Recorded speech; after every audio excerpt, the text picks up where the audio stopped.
Good morning, everybody. I will be helping run this next race, at least until the other commentary can come eventually. I am high spirits. I know a very little bit about this run, but I can fake it and I have notes. So we'll just go with that. Otherwise, let me go ahead and get the runners going. Abukinさんとか。Give me just a moment.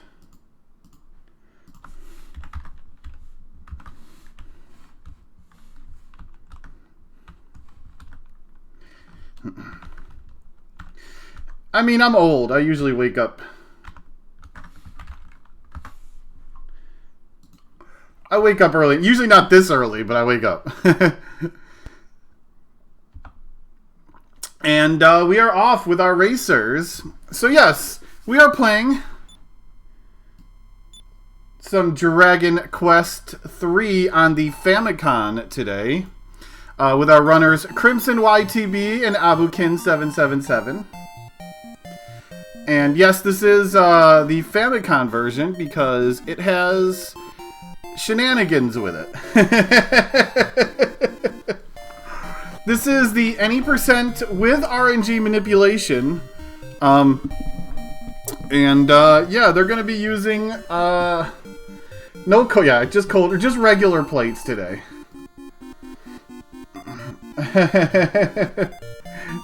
Nothing. The shenanigans will be done in game and with a second controller, but we will get to that. I will try my best to get you through this run until Vaxer to get here, and someone who knows the run so much better than me. But thank you, Keanu, for the Dragon Quest 8 run. Much appreciated. We're still early in the marathon, but hopefully everyone enjoys this weekend of Dragon Quest goodness. And by Dragon Quest goodness, I mean basically 2 games, because after this is Dragon Warrior 7.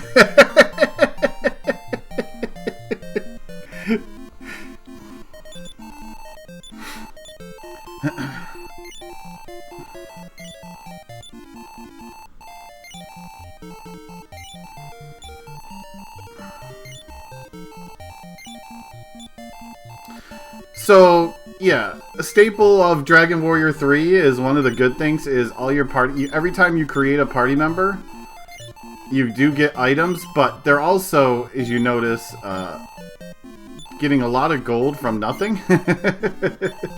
I don't exactly know where they, what they got for all that equipment that they sold. I didn't think this hero started with that much equipment, but they are buying wings because wings are important. They're going to be they're going to be jumping around a lot because one of the things about this route is they should be able to block any encounters from happening. Thanks to an exploit on the second controller, where you can just hold down the A button on the second controller, and it should block encounters, including anything in the field. Basically, it's a debug command that was left in the game. So they are making the route includes a wizard, pilgrim, and fighter that they're going to need.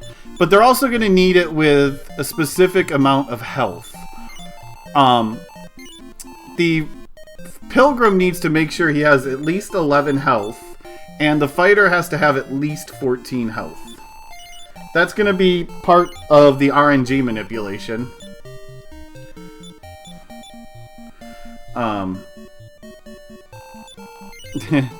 But they're also going to use some of the characters in Louisa's place, because I know they're going to take the soldier for sure.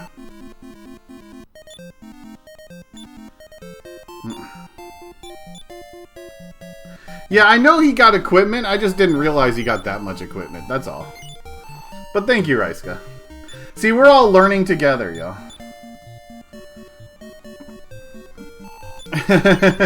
We are all learning together.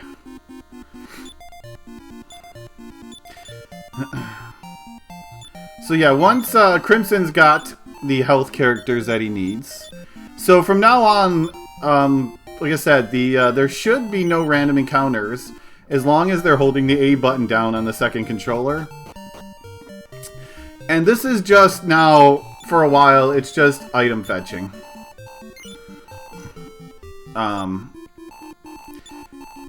You know, you got to get the key items that you need in order to progress the game, which is, you know, you need the Thieves' Key in order to unlock a person who gives you a magic ball, which allows you to get off the starting island. This is Tutorial Island, for those who don't know about Dragon Quest III.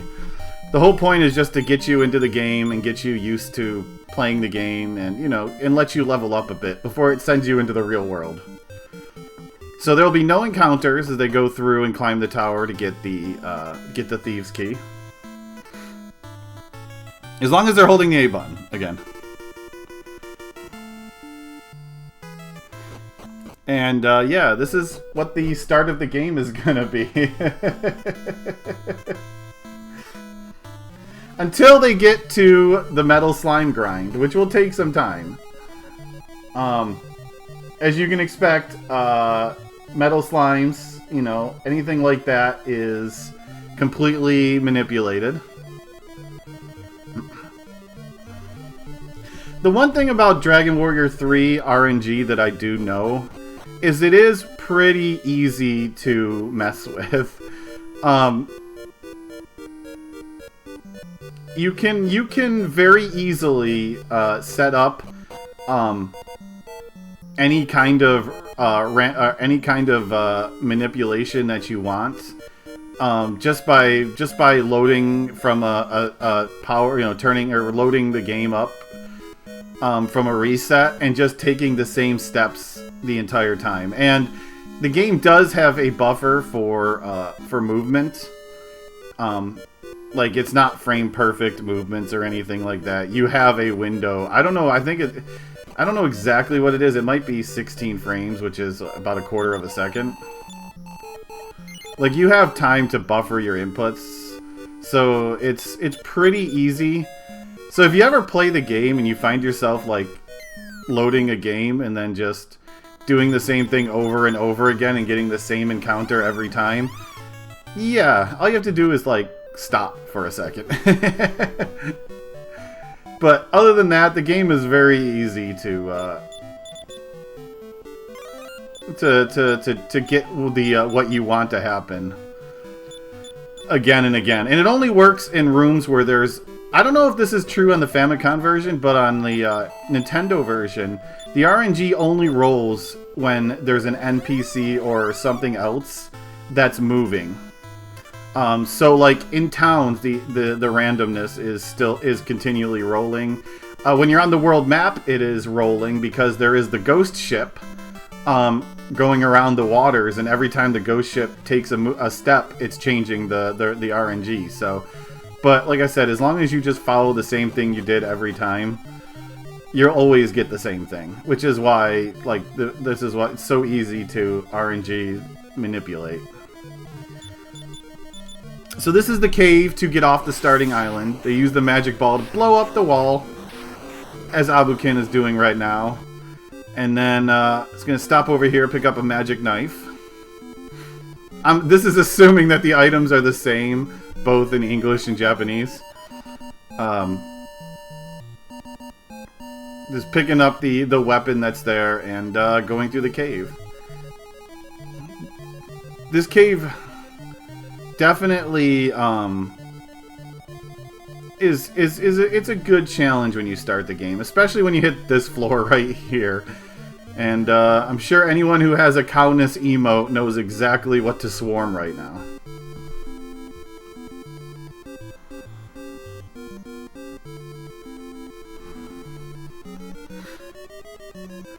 But yeah, the goal right now at the start of this is just to get the items they need and get to Baharata, and then that's the first target, is to get to Baharata. At that point, they will prepare for their Metal Slime grind and for fighting Kandar. Or should we say Kandar 2, because this game the original versions of this game let you skip the first Kandar fight, but the remakes don't let you. But yeah, so the first stop is to go to Knave here. You'll notice that little extra step because they were setting up the nighttime here. And then when it's nighttime, you take that Thieves Key, you go into the item shop, and there's a very nice item in there called the Poison Needle. It is basically, think of a needle poking a balloon. Sometimes, well, usually when you poke a balloon, it will pop. Doesn't always with the Poison Needle, but the idea of the Poison Needle is it has a chance, I think it's 1 in 8 or 1 in 16. I don't remember the exact in this version, but it has a chance to instant kill an enemy that it targets. If it doesn't instant kill, it's guaranteed 1 damage.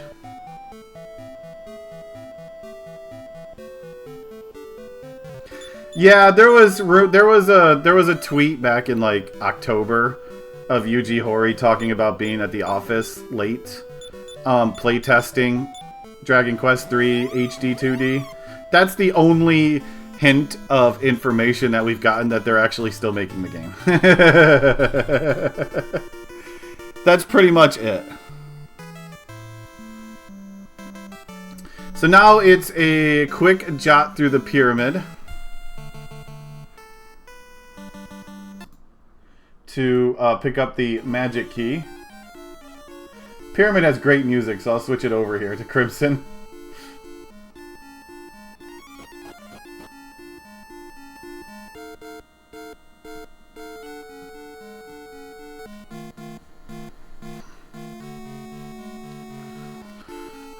But yeah, so this dungeon is pretty dangerous, especially at low levels. The speedruns like to go here as soon as possible to get the magic key.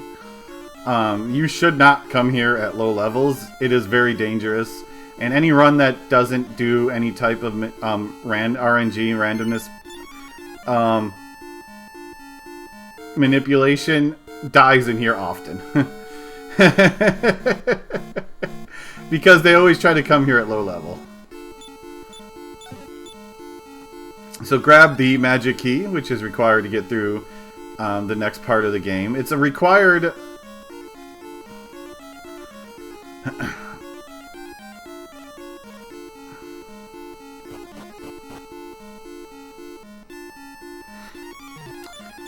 And this is the treasury. This is a fun room. Every chest is trapped. Have fun if you try to open those chests. You'll get yourself a handful of gold. That's about it. And a lot of fights. Grab some flashy clothes here, probably for selling if I had to guess. And then, you know, go wee off the pyramid. So there is something else about the pyramid, a hidden secret. If you drop down and then search a certain tile down here in the basement, you come to, I don't know, the grave? This is the grave, I guess, the basement. And then there's a hidden thing down here where you can pick up an item called the Golden Claw. The Golden Claw is cursed. When you pick it up, you get into an encounter on almost every step that you take. So it's like, it's a good claw. It has a pretty good attack power, but it sells for a fortune. It's enough to gear your characters for a long time. And as you can see, getting into an encounter on pretty much every step. Or not, because he's holding A on the second controller and the debug mode is not allowing them to get into encounters.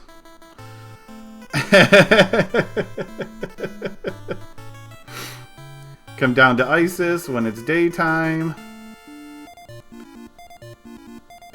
Oh, they're going to do straight nighttime. Okay. So they're coming in here at nighttime first because you can raid the treasury at nighttime here, thanks to the magic key.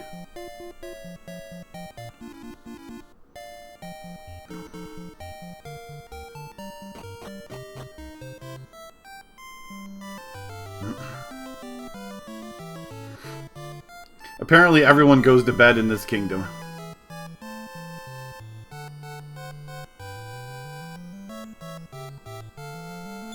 And forgets to guard the treasury. There's 8 chests in here, plus there's a ninth chest underneath the castle with a hidden meteorite bracer. I mean, you'd think someone would stop and protect, you know, the king, like the treasures of the kingdom, right? The cat is trying its best up there, everyone, okay?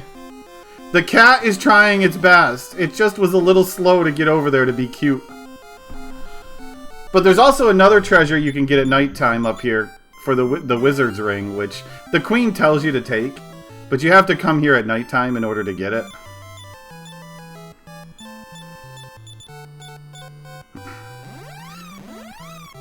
And then they wing back outside. So when you teleport in this game, whether it's a wing or just with the zoom spell, it always sets the day-night cycle to day.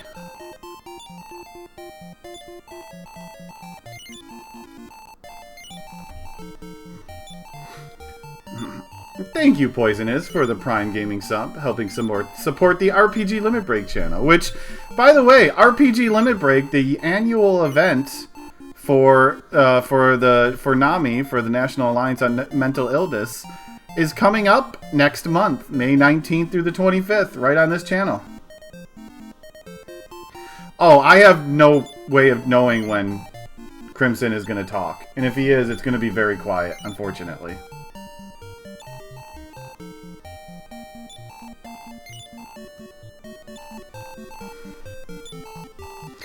And thank you, Sprint, for the gifted sub in the channel.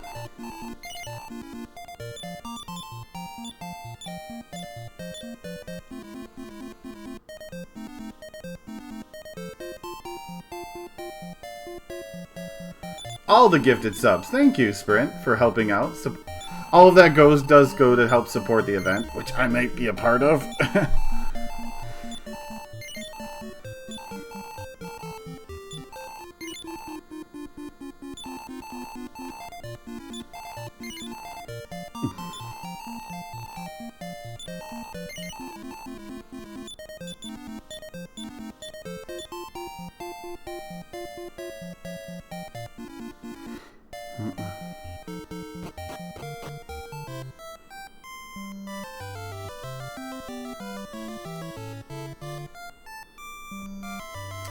Whoops, I think Crimson forgot where to go to get the meteorite brace armband.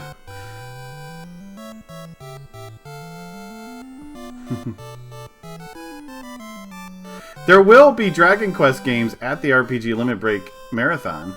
You will see Dragon Quest 3 on the Super Famicom, the remake, and you'll see Dragon Warrior 4 being run by 3 different runners.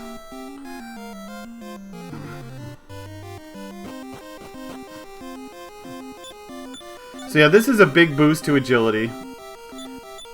It is a great item to have.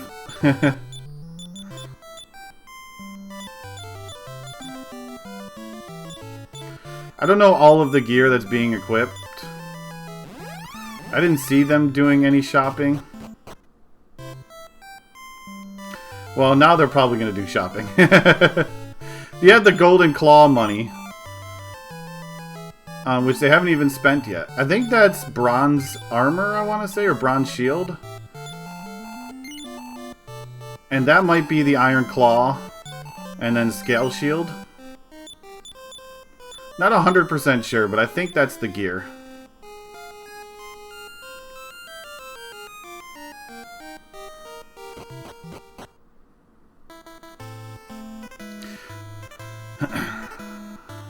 So the next stop is to head over to Portoga. I think they're just going to Portoga to get the return points.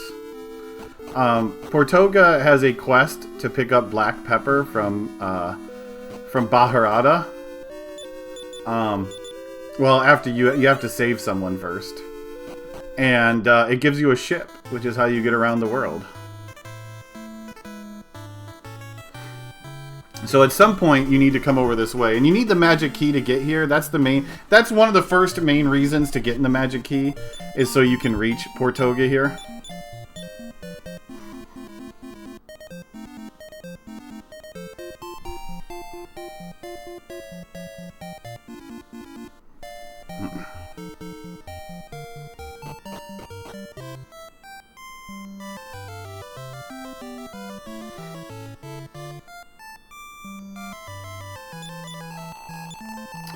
So talking to the king here gets you the royal scroll, which is how you get to where the black pepper is.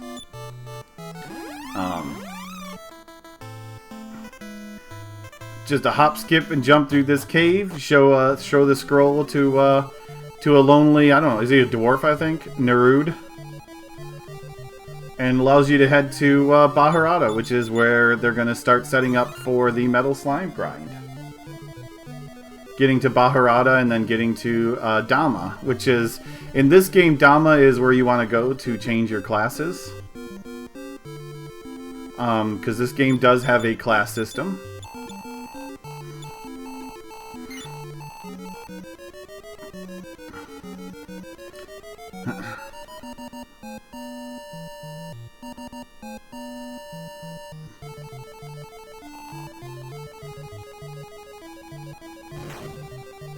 A couple of ahems from Nerud and running into a wall a few times, and you got your passageway to Baharata.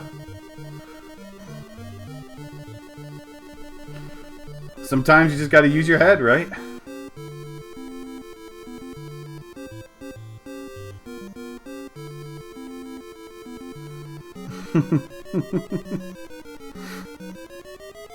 Sorry, that's what you get for 2-3 in the morning humor. That's the best I got for you.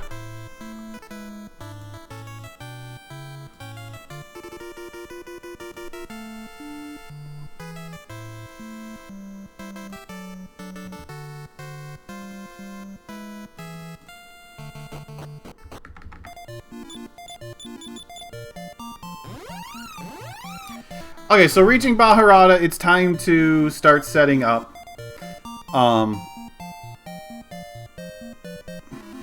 Right now, they were just using pre-generated characters. This game, now that you can create your own characters, but they also start off with some pre-generated, like 3 different pre-generated characters of just different classes, like a basic starting set if you're looking for a party. So they took a soldier at the start there, and then they're gonna transfer out to put the fighter that they created into the party.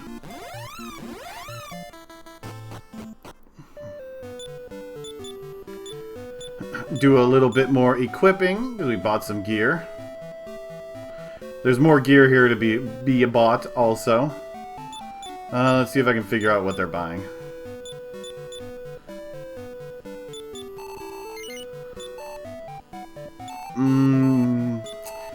I think that's a spear. No, that one is the spear, 770. 800 might be armor.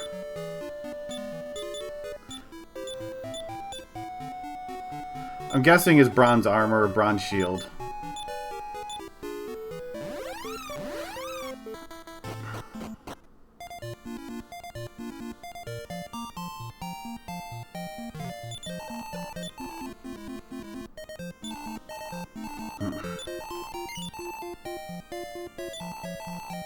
Buy some more Wings of the Wyvern. If it's one thing, I do know what Wing of the Wyvern is in the item shop. Back from my Dragon Quest 1 speedrunning days on the remake, and having to learn the Japanese for it, I remember very well that what the first letter of Chimera Wing.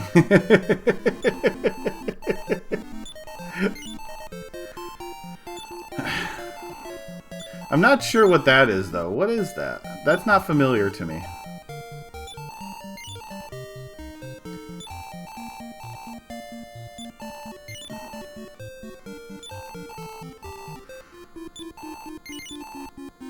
I wonder what that one for 35 is.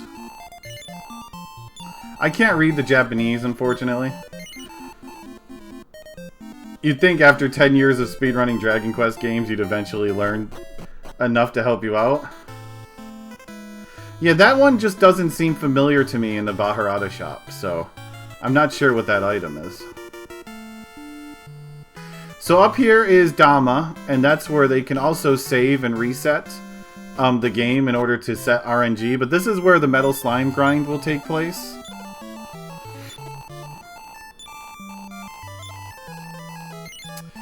Also, one thing I needed to tank... Oh, so it's a spider web. Okay, so I guess you can spider web metal slimes in this version. Got it. Thank you. So yeah, one of the things that I was supposed to mention is the soldier that was taken out of the party was had a wing of the Wyvern equipped on him. The wing is actually required for a glitch later that they're going to use.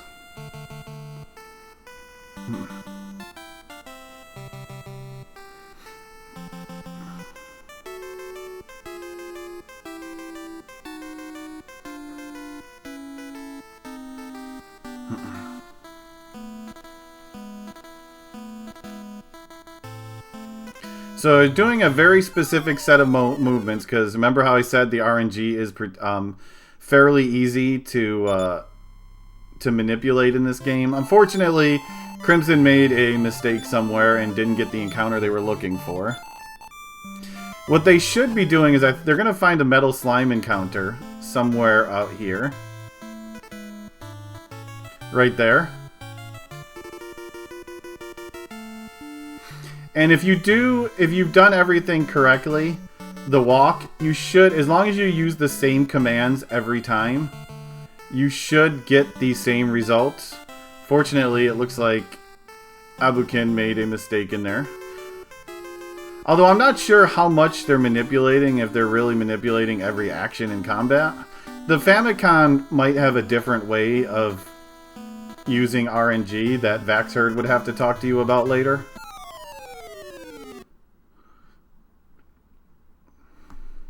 This is quite the walk, though, to get this manipulation. You can actually get metal slimes right around the Dama there. Or at least you can in the English version. I can't really tell you if that's the case in the Japanese version here.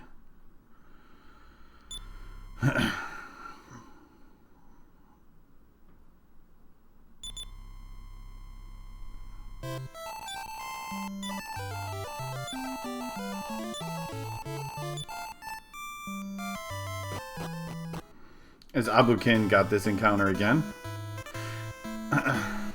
So one thing you'll notice too is how he selected a command for everyone and then backed out. Oh, this is totally not manipulated.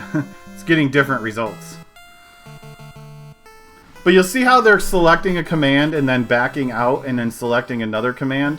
That is the parry command. Basically the defend command.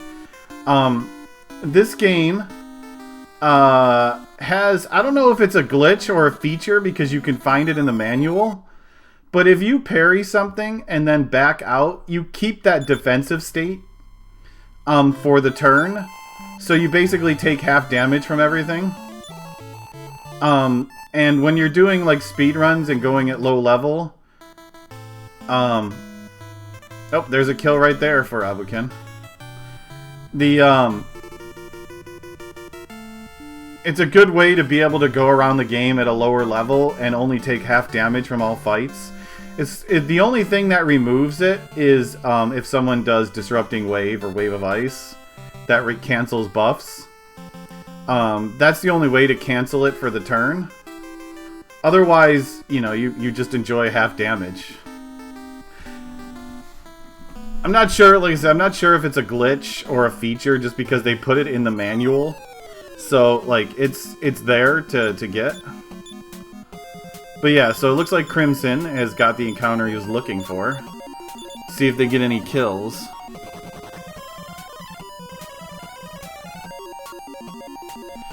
So I believe the goal is to kill 3 metal slimes overall. What they're hoping for is the Pilgrim to learn the sap spell, but it is random. I think it's 4 slimes, if I'm reading the notes correctly. Or 3 slimes. I'm sorry, 3 slimes.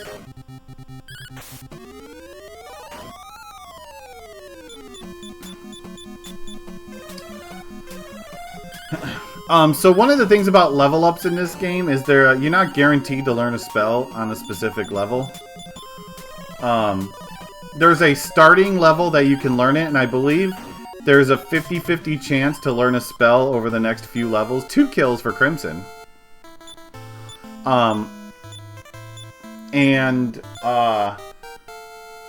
it's also based off intelligence, I think, if you're able to learn a spell or not. I'm not sure if that's the case here. But it's what it is at a certain level. Like, so one of the things they're going to go for at some point is by kill at level 21. But you're not guaranteed to learn by kill at 21. You can learn it at 22 or 23. By kill is the spell that doubles your attack power. Very important for a speed run because of your lower level. But yeah, it takes a long time to level up in this game. Abukin is still leveling up from 1 kill. But it was a level 1 kill, so...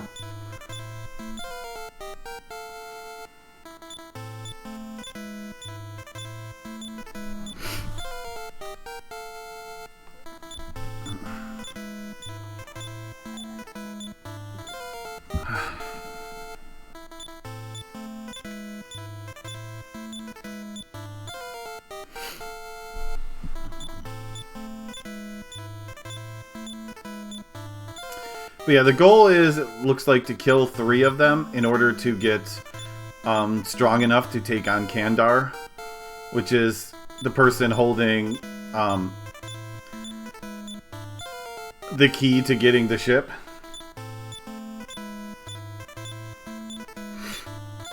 But getting that first kill now should be much safer for Abukin and Crimson to go fight.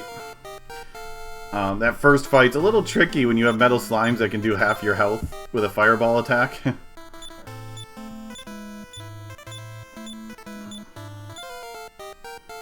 So they're gonna save, reload, and try to get the same encounter again.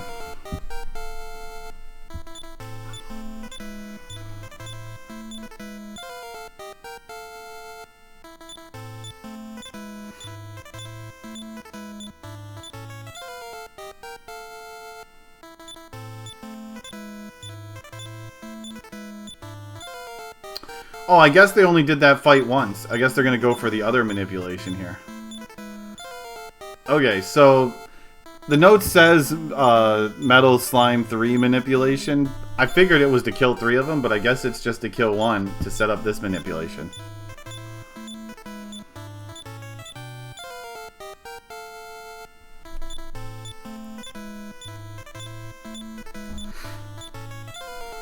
So I believe they're looking for either Catula or Wackinate plus Metal Slimes.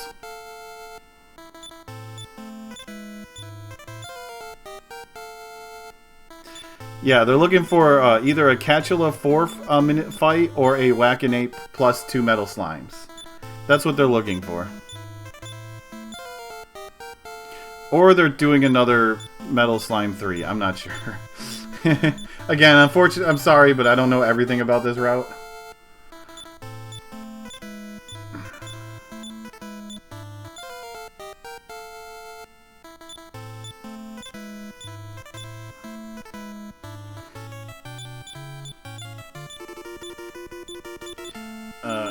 I think Crimson was checking to see if he had sap and maybe increase spell.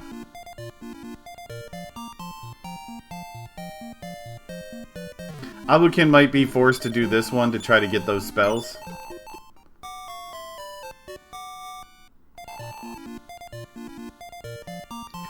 But with 2 kills, it looks like Crimson got sap and increase and is headed to Kandar now.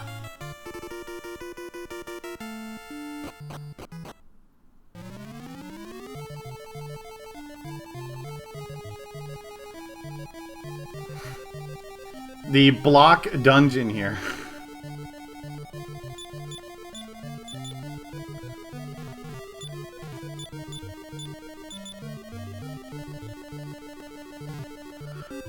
Yeah, Crimson had to go over one more spot, and here's the door.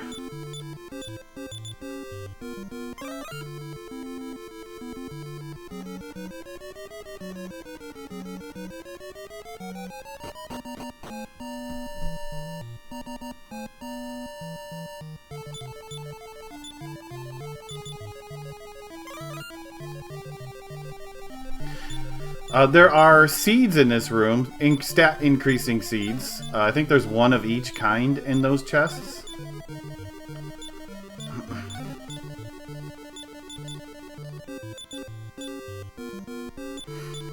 But yeah, so after they kill Kandar, they're going to be able to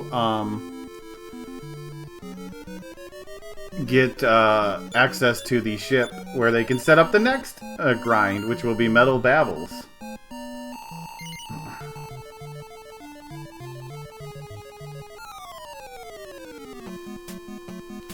So before you can fight Kandar, you gotta fight his henchmen, which is these four. At Crimson's level, this is still pretty dangerous. This is a really low level to be doing this. But with the help of Increase spell, should make it a little bit nicer. Kandar, when they end up getting to the Kandar fight, Kandar can hit really hard.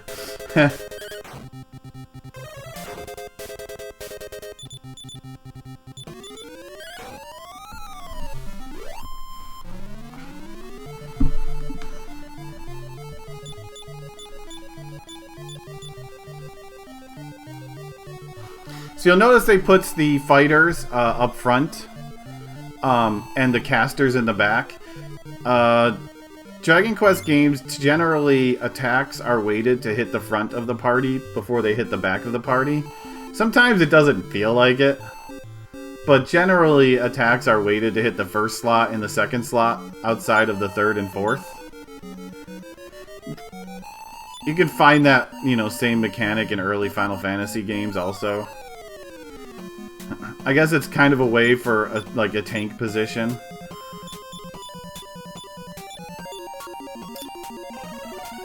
So yeah, gonna increase their defense. Crimson is going to for the Kandar fight here.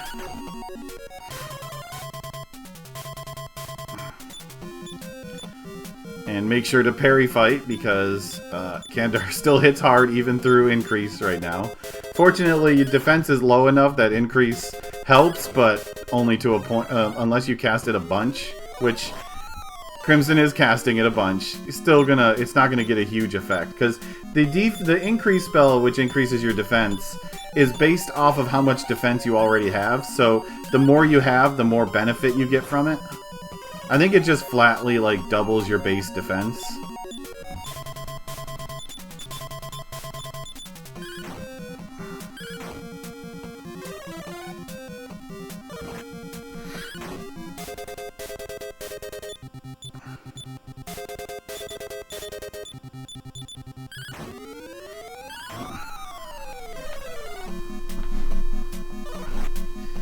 But now Kandar's not really hitting that hard because there's so much increase right now.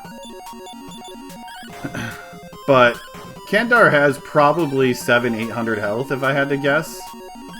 And you can see them hitting for about 25 at a time, doing 50 damage around. Oh, or crit. There's a good crit right there. Good Kaishin no Ichigeki. But yeah, now they're no longer casting defense or increase, just going and doing a lot of damage.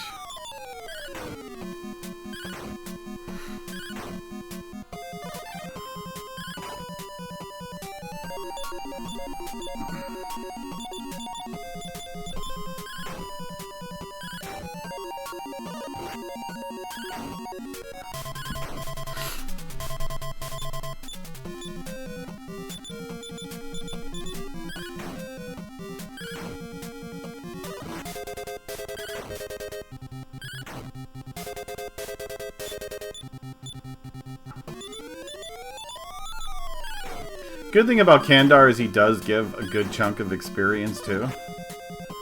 But that's not going to matter where they're going next. He's basically worth a metal slime is what he is.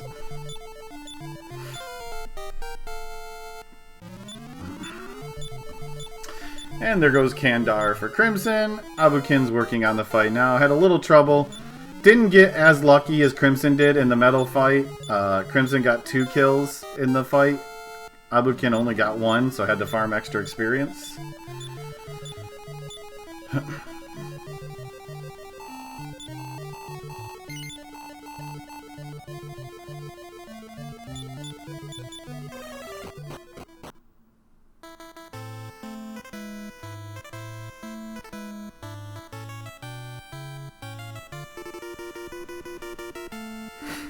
So with the rescue, you're now going to get rewarded with black pepper. Can toss it off over to the king and get your ship. And then the world map opens up for you.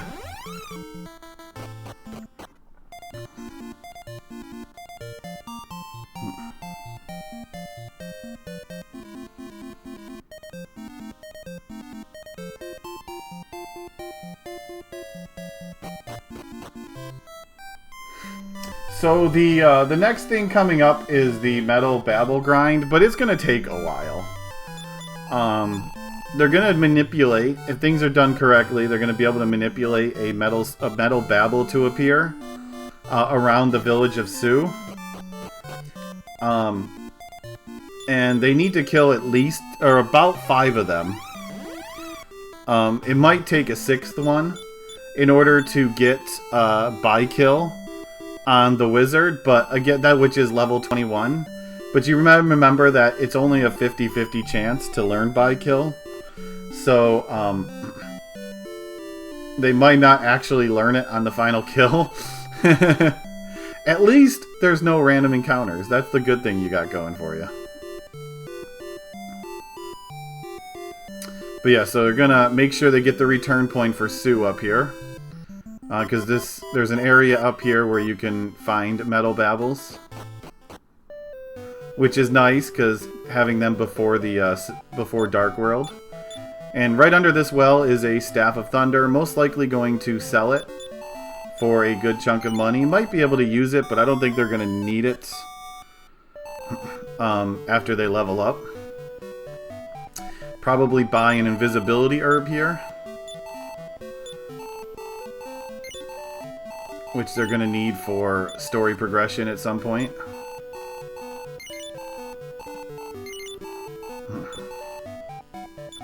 Selling some of their gear here. They're no longer using. So they're probably going to stock up on some new gear.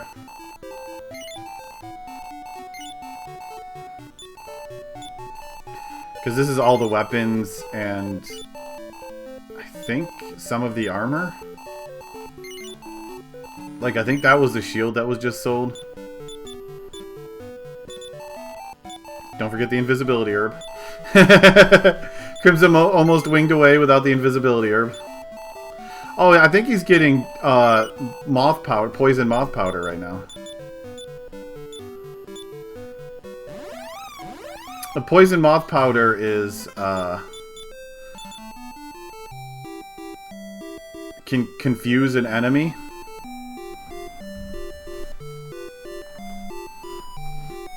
I don't know how effective it is in the Famicom version here, but he's definitely headed up towards Eggenbear, which is a place where you gotta go to pick up a key item. So, story-wise, you can see the invisibility herb. You need the invisibility herb until you, in order to get into the castle there to sneak by the guards. And there's a little puzzle here. It's like the only puzzle in the entire game. But, you need to get the Vase of Drought here in order to get the final key, which is which is required to get to the last doors. But you also got to collect 6 orbs in order to get access to, well, the game says the final boss. Good old Baramos. The entire game is about questing to stop the evil Baramos from destroying the world and oppressing the world, and then, yeah, that's the goal. And anyone who plays this game knows Baramos is the is really hard.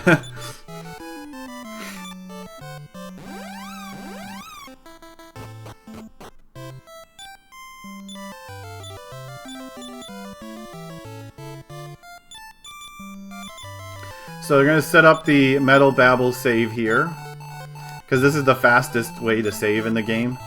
Because every other save point is a king you got to walk through an entire town to get to, and castle to get to. This guy is just chilling right here, right at the entrance.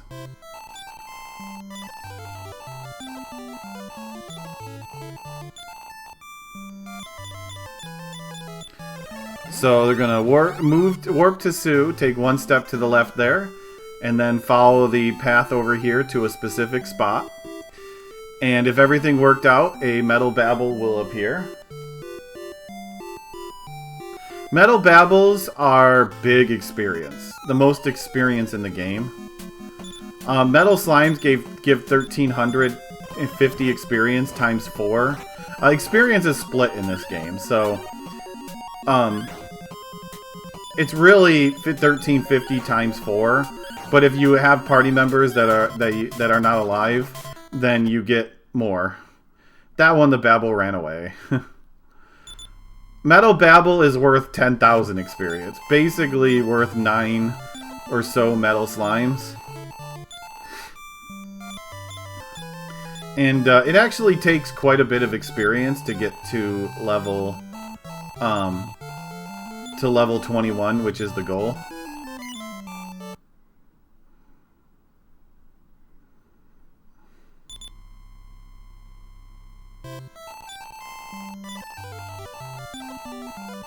I like how each of them had a different way of doing the rock puzzle. Little minor differences on where they push the rocks.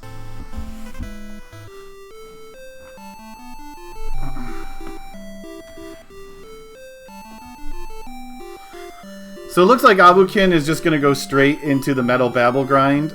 Crimson took that little sidebar over to Eggenbear to get the to get the Vase of Drought. So not any luck right now on Crimson. The first two ran away. That's the life of fighting metal enemies in these games. Is they turn tail and run. They don't let you have their experience, their gooey, tasty experience that easily.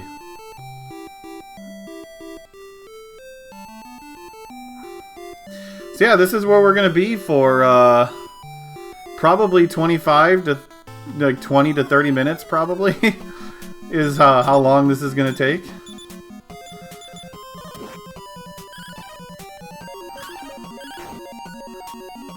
They have 4 to 5 health, I believe.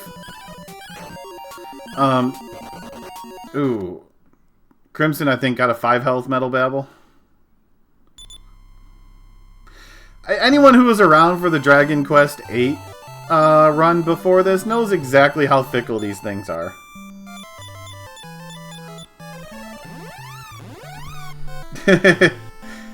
And Keanu had to kill 15 of them.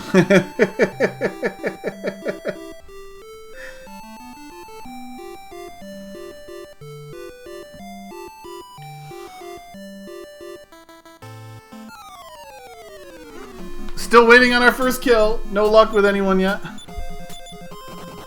Ooh. Buggers are not sticking around.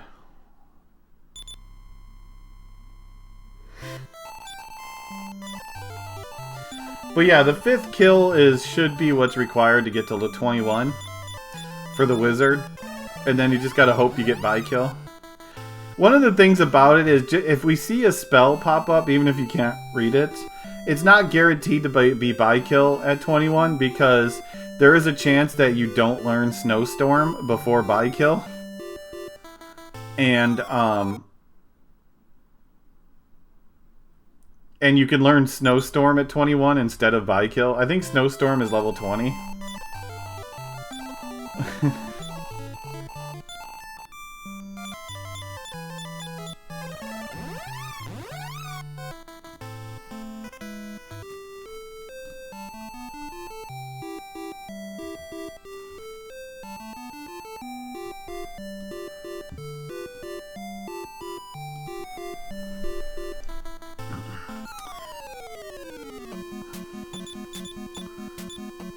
Ooh, they're just not Okay, well this babble's stuck around at least.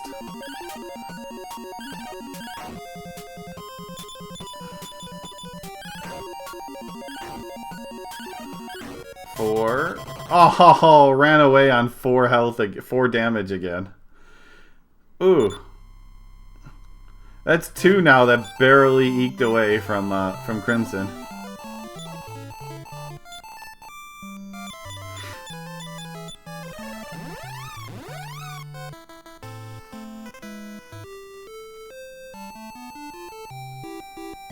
Abukin's just not having any luck. They're all running away in the first turn. What you're hoping for is the poison needle to proc and instant kill. That's the best outcome, obviously. It's better than trying to get 5 damage in.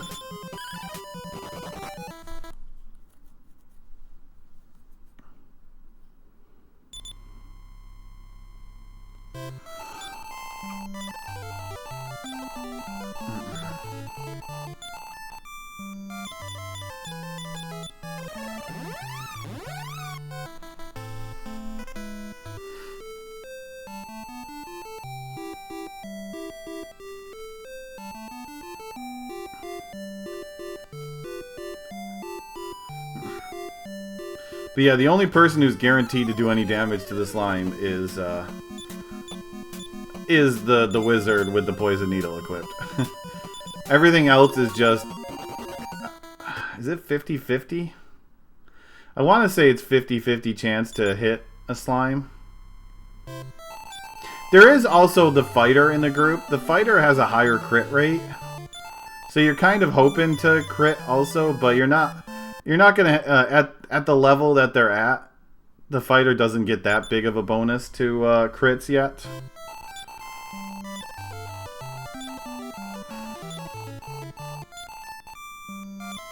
They're definitely you can see. Oh, there's a kill for Abukin. There we go, 10,000 experience.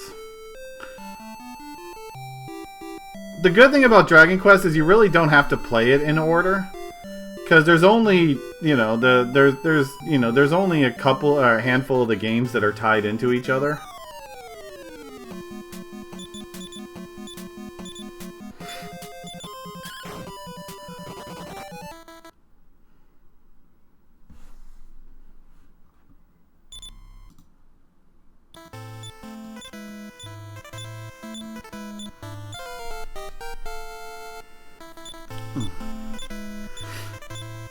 So that first kill, you see, jumps them up, Abukin up to 14 or so for everyone.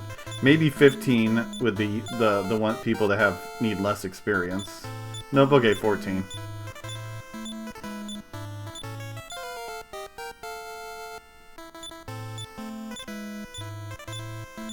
But yeah, right now Abukin has 1 kill. Oh, is that a first strike on this Metal Babble?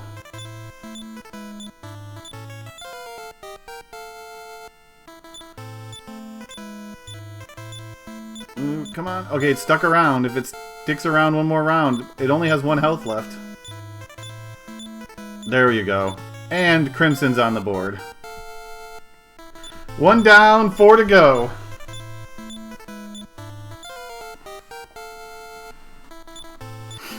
Well, at least 4.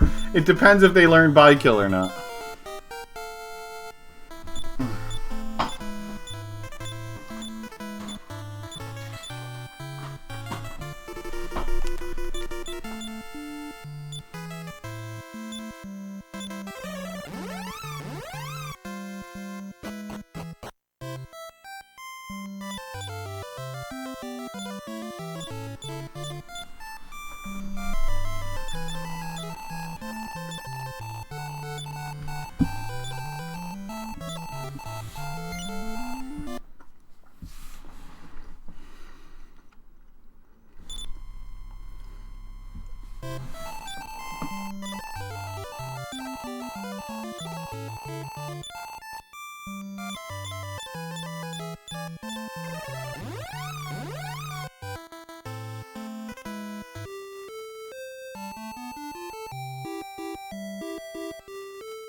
Ooh.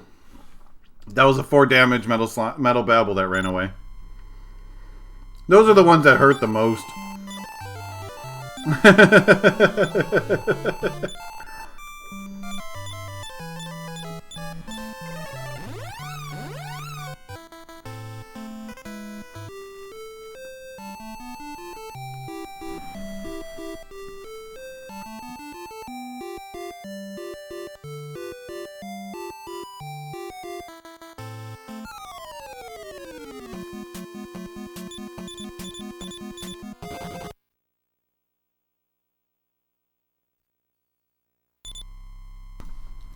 But yeah, so this is the Dragon Quest RTA Marathon 2024.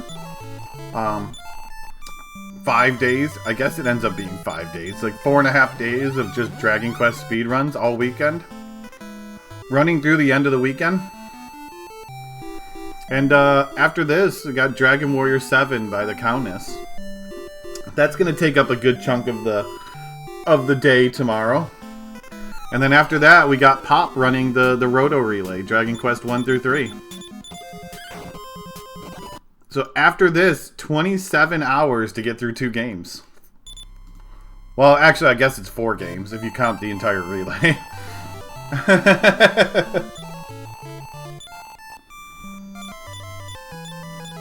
I don't know what order Pop is playing the relay in. I don't know if he's doing 1 to 3 or in chronological order.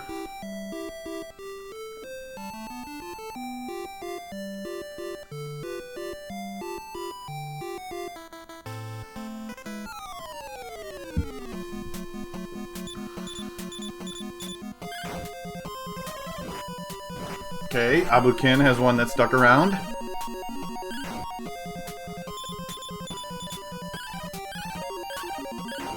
And then missed with 3 attacks. Ouch. These metal babbles are definitely not cooperating.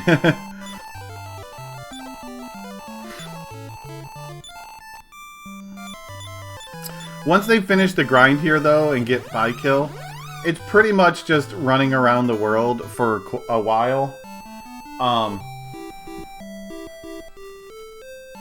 Doing a bunch of stuff required in order to get all of all the orbs.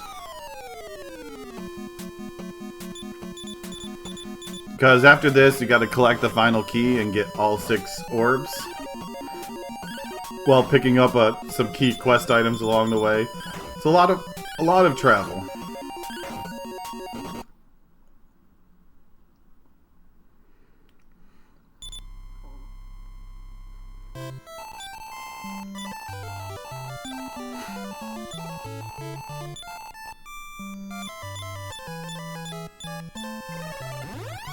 I guess we could say right now the Metal Babbles are winning the marathon.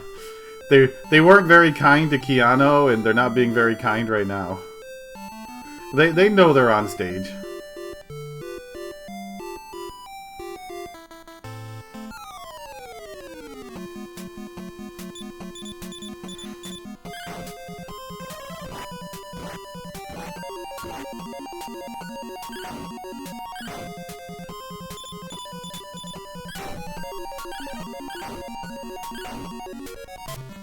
Hey, Abukin gets the second kill. Come on, Crimson, get your second kill here. Hey, Crimson gets the second kill at the same time. We're basically tied right now. Actually, we're not tied because Crimson went and got the vase. Oh wait, no, they both got the vase already, didn't they? Hey, we're basically tied. Neck and neck. Down to the wire.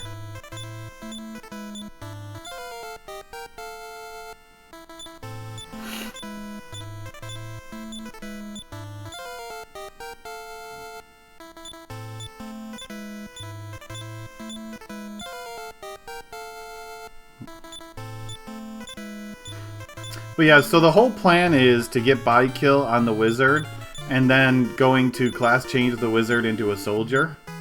Now, I know you're thinking why that doesn't make sense. Why would you turn a magic use class into someone who only swings giant hammers? And, well, that's because of the health. Wizards don't get a lot of health. So when they do class change into a soldier, it's going to half their MP total. But to be fair, the only thing you really need that for, that soldier for, is to cast by kill.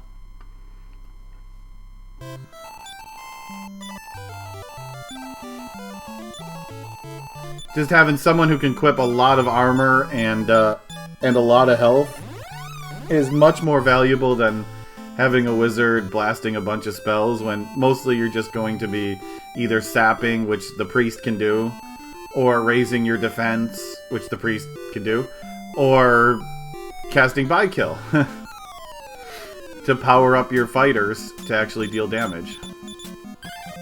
Because one of the things about this game is bosses. Ooh, there's an instant kill proc. A third kill for Abukin gets the poison needle proc. But yeah, so one of the things about this game is bosses. I don't think it's all bosses, but a lot of the bosses at least have a hidden HP regeneration. So it's more important that you deal damage, because if you're not dealing damage, they're just regenerating all their health. So you can't just play defensively, you have to be very offensive. So it's more important that buy kill is up and your damage dealers are dealing damage, otherwise they're just going to have all their damage regenerated. And when you get to like later in the game, we're talking like 50 and 100 HP regen on bosses. Okay, so Abukin has a third kill. Only at least 2 to go. Hopefully it's only 2 to go.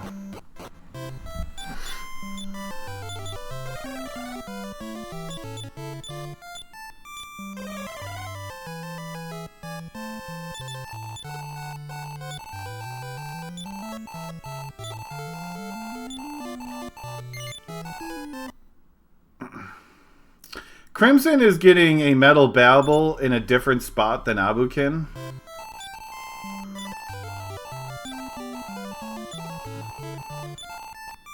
But they're both getting metal babbles. So the thing about is it worth more? I mean, it depends how you want to play. I mean, just the one thing you gotta remember is when you class change, the new class is gonna be level 1. But you will be stronger because half of your stats transfer over to your new class. So if you as long as you're willing to keep fighting and grinding, then class changing multiple times can be good for you, because you're just going to be stacking a bunch of stats if you level enough. Plus you have characters with a lot of different things they can do.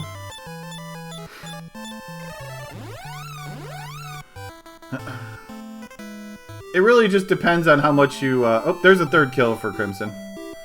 It just really depends on how much grinding you want to do, how much you want to fight. You don't have to class change at all to play through the entire game, if you don't want to.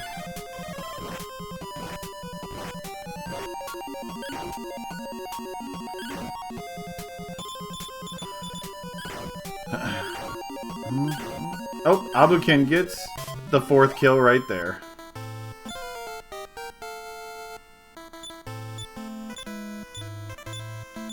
So I'm guessing this is going to leave him just short of 21 for the wizard.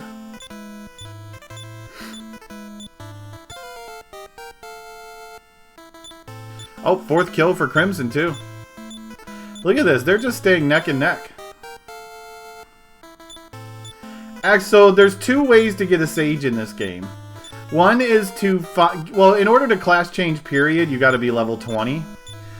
But in order to get a Sage, you either got to get the Book of Satori, which is from a dungeon, and you can use that to class change anyone to a Sage. And then the other way is to level a goof off to level 20, and at level 20, a goof off can change into a Sage. Those are the 2 requirements.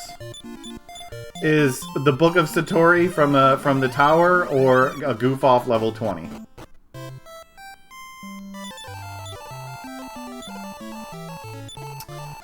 Okay, so 1 more kill, and hope we learn by kill on the fighter. If not, it's a reset and do the last kill over again.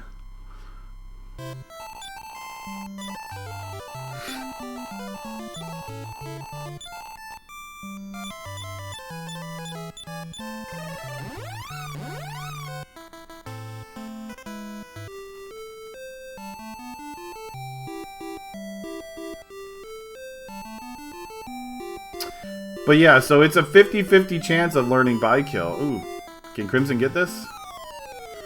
There's the kill. Let's see if oh wait, that's Crimson's 4th kill. Never mind, I thought that was his 5th kill.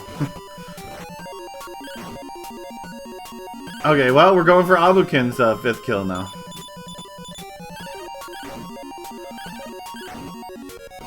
And it ran away on 4 damage. Ouch. Okay, so Crimson still needs one more to reach by kill.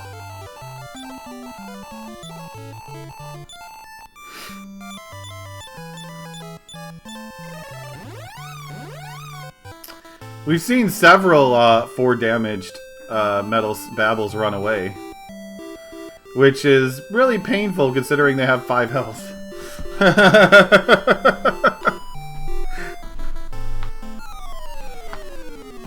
But yeah, that's the plan, is to learn by kill. Also be high enough level to take on the next bosses, because after this, it's just going to be get the final key and then go around collecting the 6 orbs and what you need to do to get the 6 orbs. And there's a couple of bosses you got to fight along the way. And the 6 orbs allows us to summon the means to get to where Baramos is. The evil platypus of doom.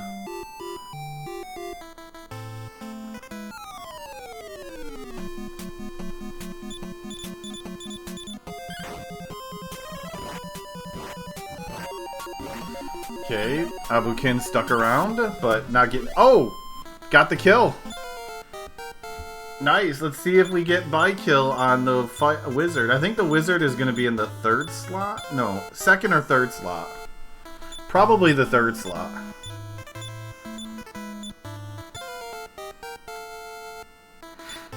Okay, we want to see a spell here, and hopefully it's by kill.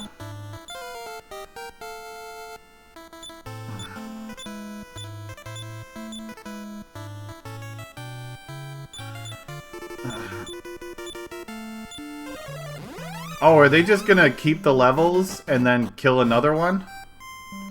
Okay, so it looks like what Abukin is doing is just going to kill another one and try to get it at 22.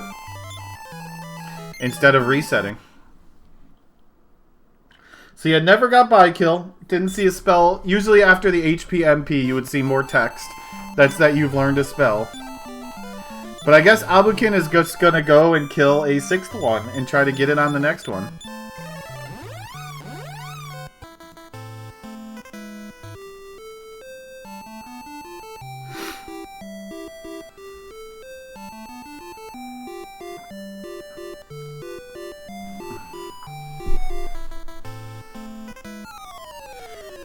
Preempt and a runaway.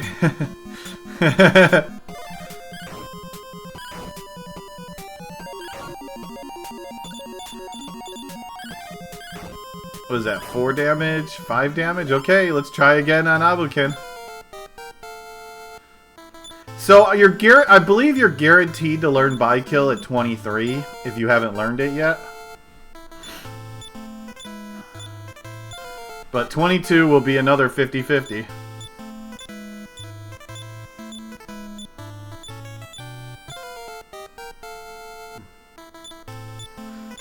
By kill? Let's see. Ooh. Didn't learn it. Or did he learn it? I didn't see it. Is the second... I don't know if... Okay, the mage is in the 2nd slot. That's what. Wizard's in the 2nd slot. There it is. Because it was level 23. So it had to learn it at 23. So I didn't realize their wizard was in the 2nd slot. I thought they would be in the 3rd slot. So yeah, when he reached 23, he was guaranteed to learn it, and he did. So Abukin, first thing you're doing is getting some return points. Getting to Japan here. I can only give you the English versions of these places. Like I think that's Zepang in Japanese. I don't know all the Japanese terms for all of the places. But yeah, I need to get a bunch of return points because we need to get back there for the Orochi fight. Gonna go pick up the final key also while they're doing this. So it's basically just running around the world map right now. This is the final key.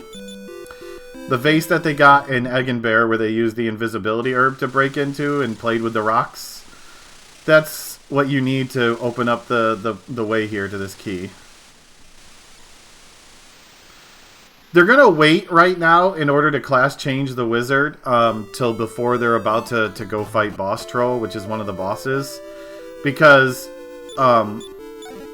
when they class change, the wizard loses half. The soldier will lose half the magic, and it's just less returns and outsides that you can cast.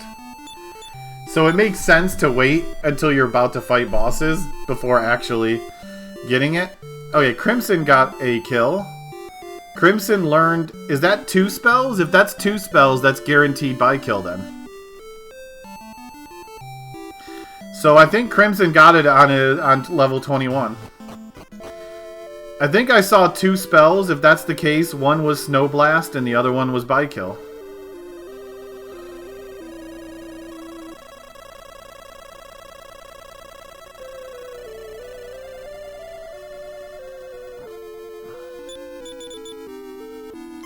Snow Blast or Snowstorm? I think it's Snowstorm. Yeah, by kill was on the list. I saw it. Yeah, if you learn 2 spells at level 21, you're guaranteed to have by kill. Because one would be Snowstorm and the other one would be by kill. So this is the town of Samanau. This is where Boss Troll is. In order to fight Boss Troll, basically the town is an oppressed king. Or an oppressing king. Over his subjects, and you need to go reveal the fact that it's not the real king. And hence this cave. This cave is fun. I'll talk about it when he gets to the next floor. When Abukin gets to the next floor.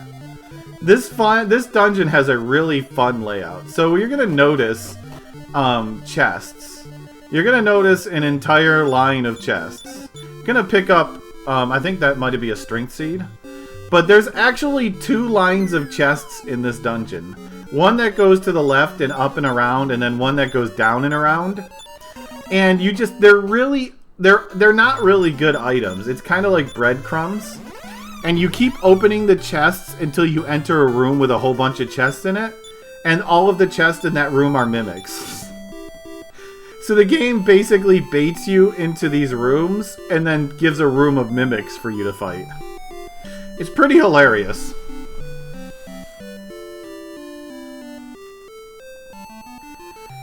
But yeah, that chest that Abukin picked up was the Mirror of Ra. It shows gets rid of false reflections.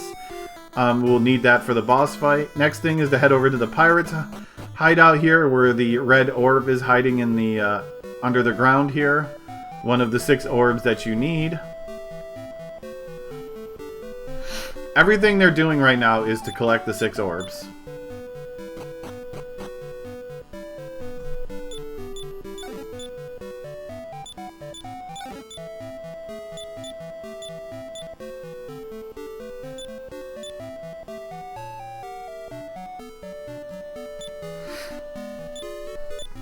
I think there's a string seed they picked up also.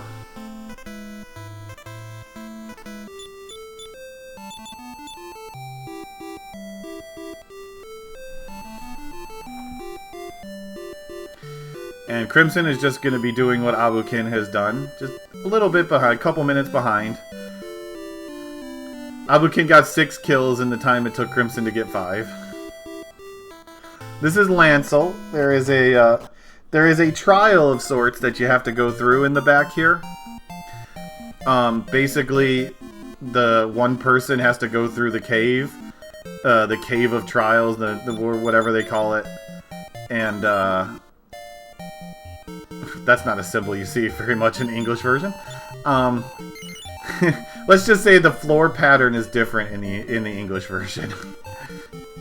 But there's a trial you have to go through it solo, and in order to get one of the orbs. But you know, it's not much of a trial when you don't get any random encounters, right?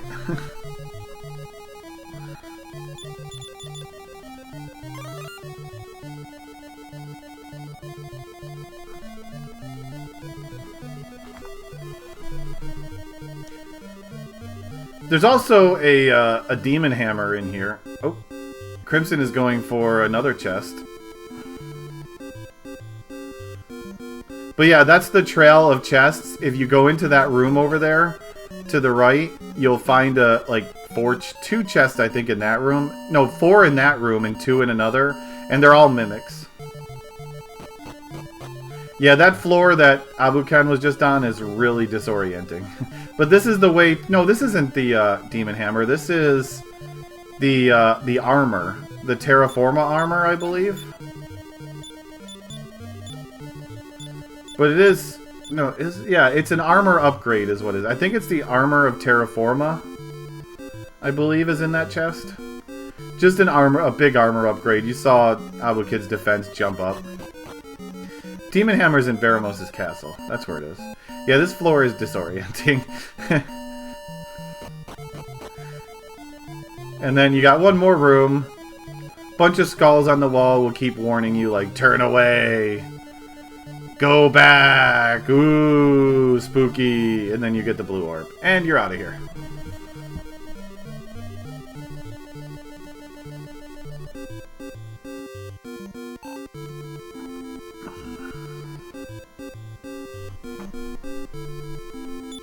There's an herb in the other chest in case, you know, you needed 30 health.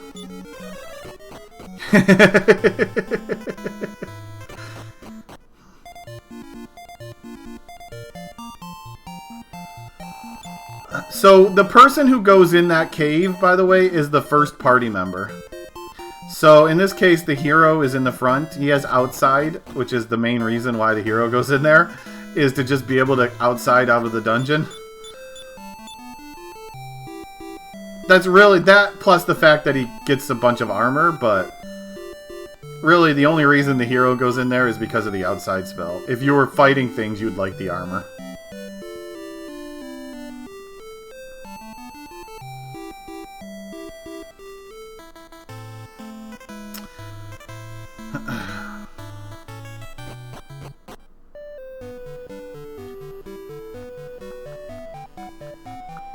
So this is Tetanaki. This is a, wait, no, this is Tetanaki? This isn't Tetanaki.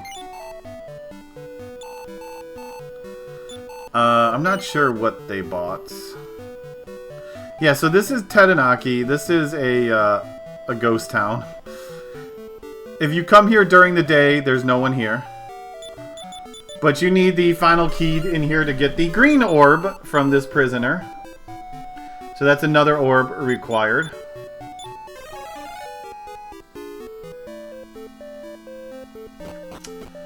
I'm not sure what's down here. I think there's a seed of life down here. An acorn of life. I think that's what's hidden down there, is an acorn of life. Just more health. And now it's time to class change. This is where the wizard is going to become a soldier.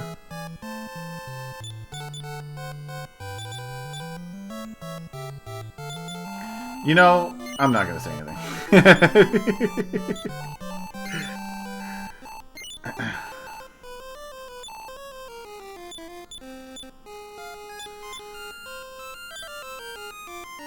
So a lot less magic now in the soldier, because soldiers are not supposed to get magic. They're not supposed to get MP and spells. So magic gets cut in half. But at the cost of much better armor and being able to survive attacks. So yeah, you'll see there's a funeral going on up there. Like this town, this is Samanao. This is the king is just oppressing everyone.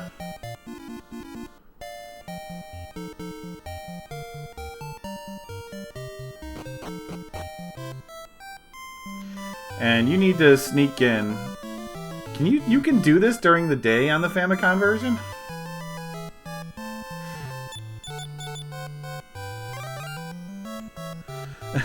This is news to me. Apparently in the Japanese version of this game you can do this during the day.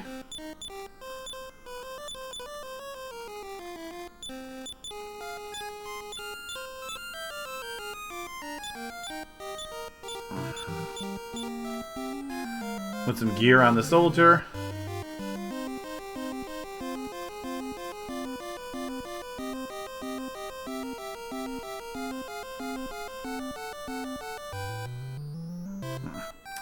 I didn't know either, Sprint. Because you're supposed to show the Mirror of Ra when he's sleeping, but Maybe boss troll sleeps during the day? I wonder if this is a glitch.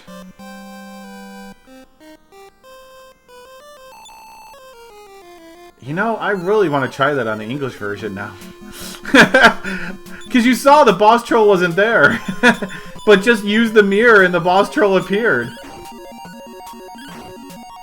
Okay, so boss troll just hits really, really hard. That's his gimmick. He can crit also. But he hits really hard. Casting magic with the soldier. Because the soldier can't do any damage at level 1.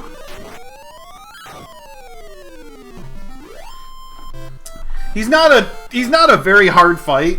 It's just the fact that he hits pretty hard. So you just gotta be careful. But with parry fighting, you're able to mitigate a lot of that. You'll find later in later versions of this, like when you see Pop do the Roto Relay, Boss Troll is playing the Super Famicom version. Boss Troll is much more dangerous then. Like, much more dangerous. And I won't spoil any of the strats they do on that one, but it's strats that you wouldn't think of, I think, when you play a game. But that gets you the Staff of Change. And there is an old man who lives in the middle of nowhere, which is where we're headed, who really, really wants that staff. I guess I don't remember why he wants the staff, but if you go off of like the later games, the joke is all old men just want a class change into bunny girls. So who knows? Use that Staff of Change. But yeah, he's in this little spot in the middle of ice, in the ice country, and to find him is really difficult because it's all just green. You just have to know to go over to the right a little and then up a lot. And in exchange for the staff, he'll give you the Sailor's Thigh Bone. The Sailor's Thigh Bone is used to find the ghost ship and to board the ghost ship. But the funny thing about the ghost ship is it generally appears around the same area. When you respawn on the world map, it loads over here. So it's very easy to find, because it's very consistent. And there's another orb on here. Or no, and here is the locket. The locket is required to give to a ghost later on, basically.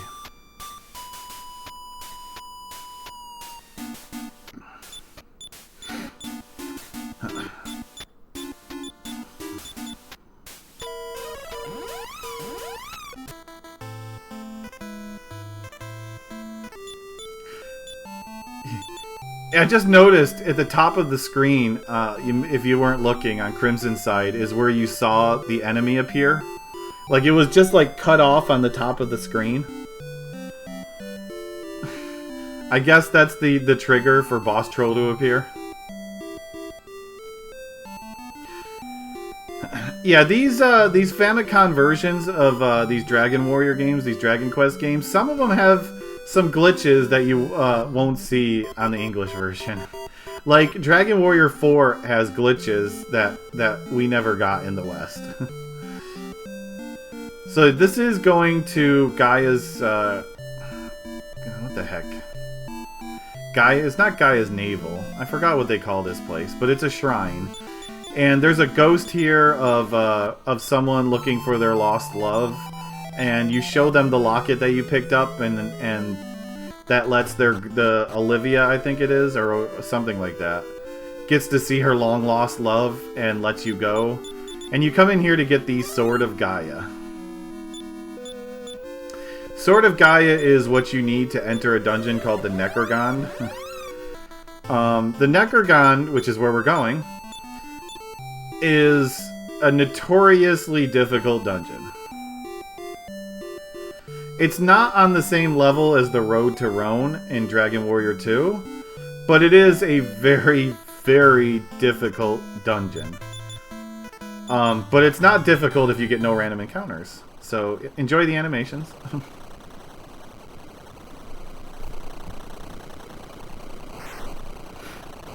Top quality animations.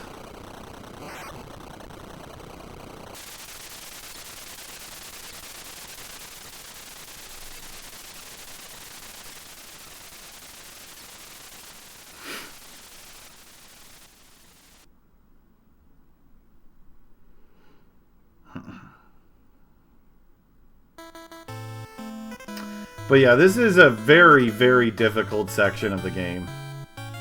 The walk down here to the Necrogond and then going through the Necrogond are some of the worst monsters in the game.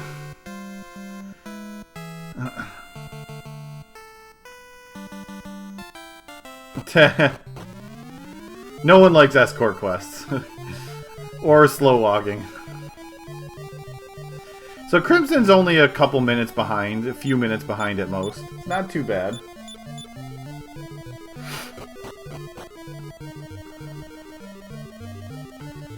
But yeah, like I said, this is a notoriously difficult dungeon. It is a little puzzly, but not too bad. It's not Road to Rhone levels of puzzles. There's a couple of really good pieces of gear in there they're going to get. The Thunder Sword. And the Spiked Armor. Gotta imagine they're going to pick up both. That was the Thunder Sword. Spiked Armor's over here.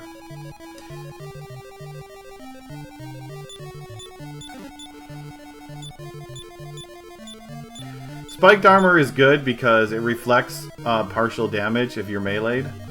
Against the final boss, sometimes punching that can actually deal quite a bit of damage because the final boss actually punches pretty hard.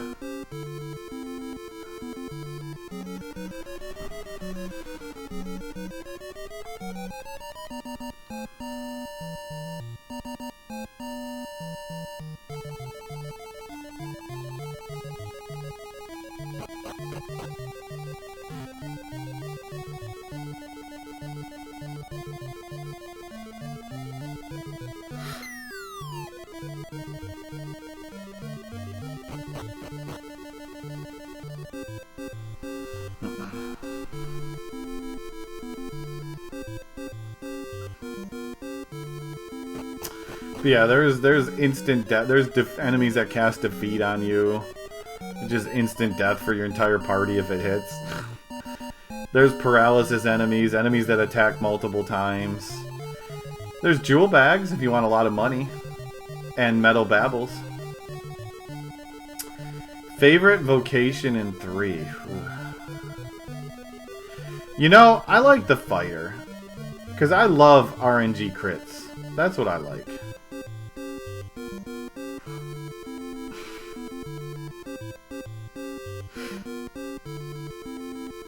Who doesn't like RNG crits? But yeah, so there's Baramos' castle too. You notice it's in the middle of the ocean surrounded by mountains. It needs some way to get there, hence the orbs. Which you'll get the orbs here. And high speed too. And then next up, the last, I think this is the last orb they gotta do, which is Orochi. Basically, this town is being threatened by a dragon called Orochi. A hydra named Orochi. And the queen, I think it is, Queen Himiko, wants the dragon to be slayed.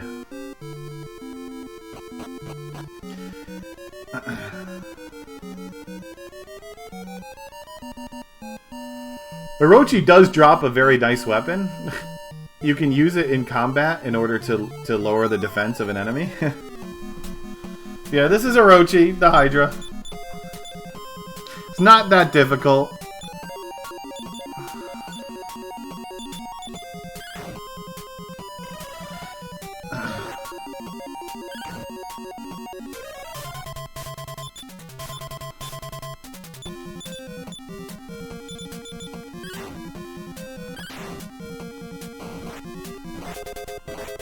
Does have that little nasty breath attack, which does a lot of damage. But doesn't always use it. It has no health, as you can see. It goes down pretty fast. Get your Orochi sword, your 2,000 experience, and say goodbye. Or do you?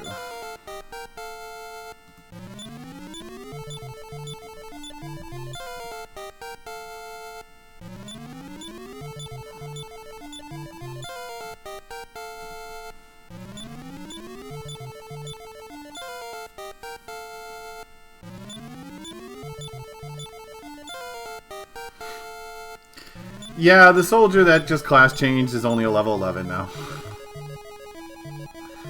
So Orochi runs away, and you have to go fight Orochi again.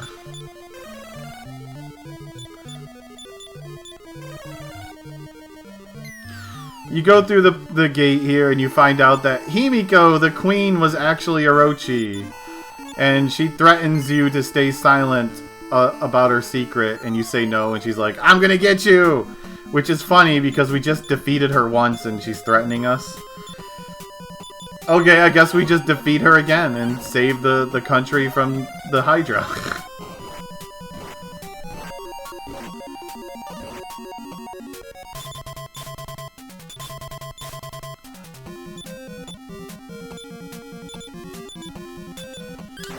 This area has a nice familiarity to it in Dragon Quest XI. You know, Himiko, Orochi, Miko, Tetsunaga, you know? Hasn't been parry fighting with the hero, so the hero's taking a lot of damage. And there goes the hero.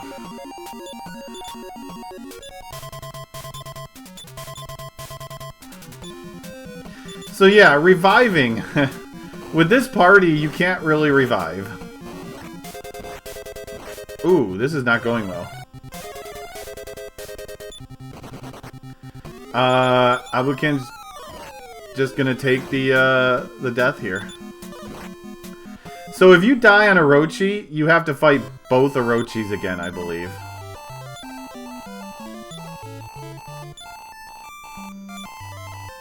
It just retold every other game, pretty much, in some way. So yeah, they don't have enough... Like, level 24, I think, is when you get the first revive spell.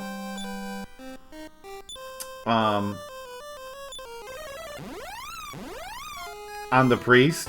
And there are herbs, leaves of the world tree, which none of them have picked up yet. Which I think that's what Abukin is doing, is gonna go sail over to where the leaves are. So there is a world tree that you can pluck unlimited leaves from, but you can only pluck one at a time, so... they're gonna pick up a leaf at some point anyways, but usually they do it when they get Ramia and fly over to the Dragon Queen. But yeah, you just see these 4 mountains here, you just go to the center.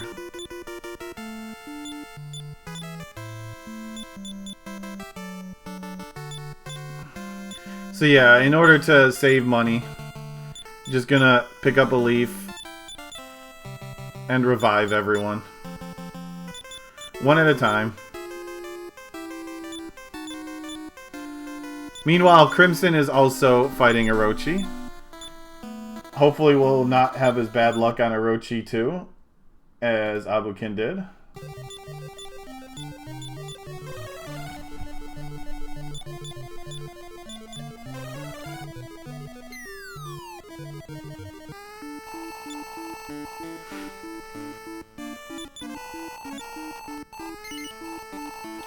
But this is needed to get the purple orb, I think it is. Did they just get a first strike on Orochi? No, that can't be.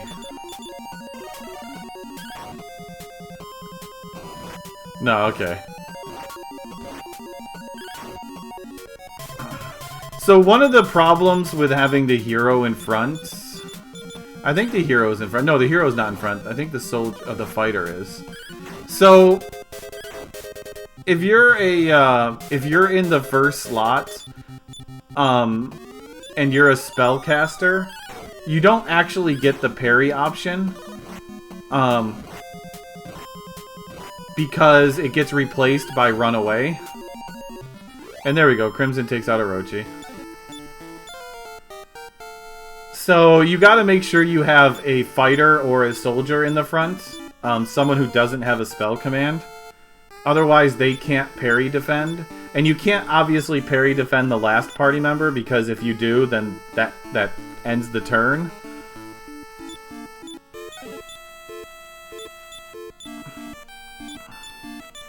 Well, that death allowed Crimson to catch back up and take a small lead now.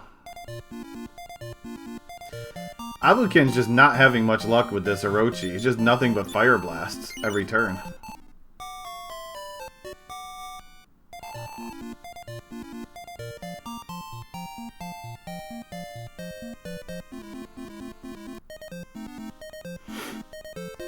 Okay, so there's one other thing you have to do to get the last orb.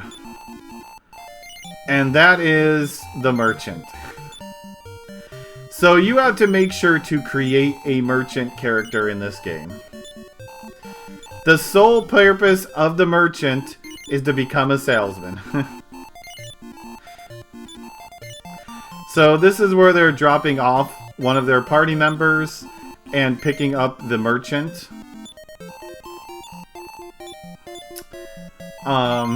Merchant won't be in the party for long.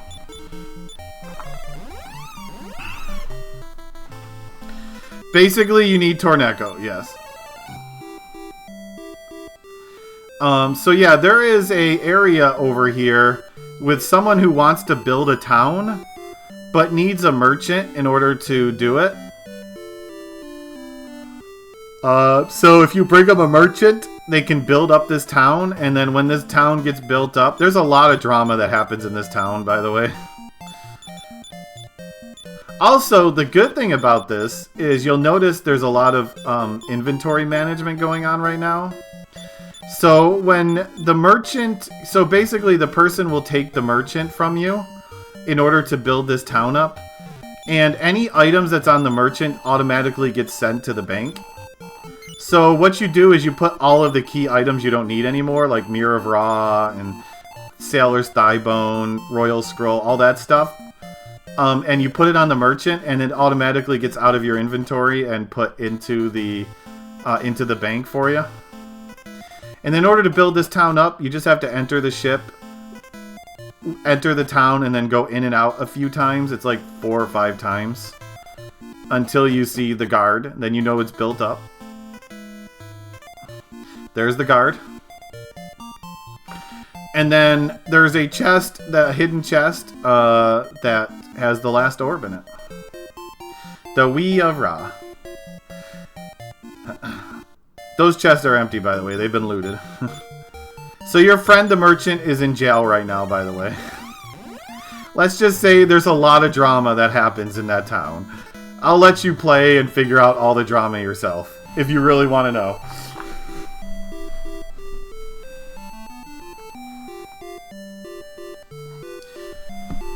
And now it's going to Ramia's Shrine to summon the god bird. Y'all remember the bird, the purple bird from the previous game? It's in that egg.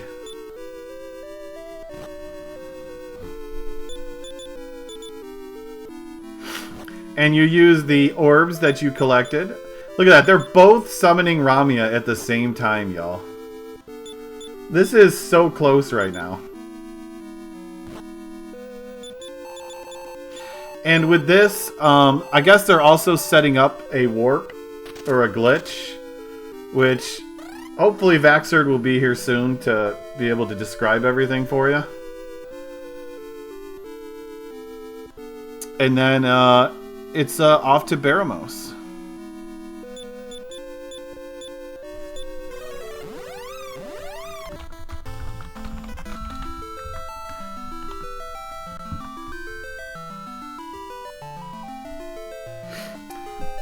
Speaking of Vaxerd, how you doing?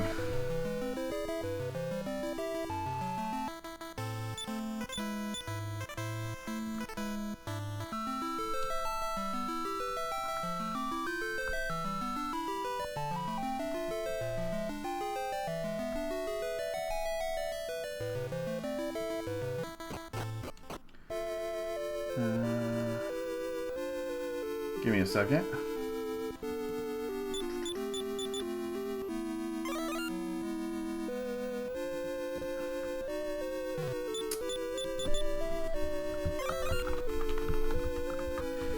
And give us a moment while we... Small technical issue here. But yeah, stopping by the Dragon Queen to pick up a Sphere of Light. We'll need that later. Hey, can you hear me, Vaxxer?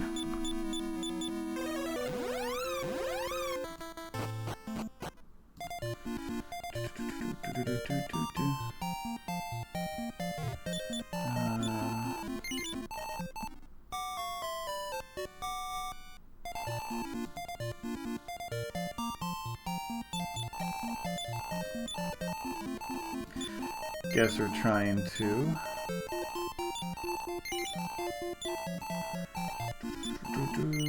Trying to fix an issue here real quick. Give me a second. I'm pretty much running the ship myself right now, so...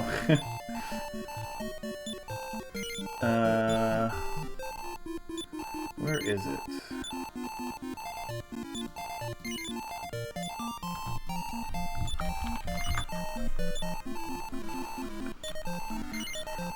Until Calnus wakes up and takes over for the next run.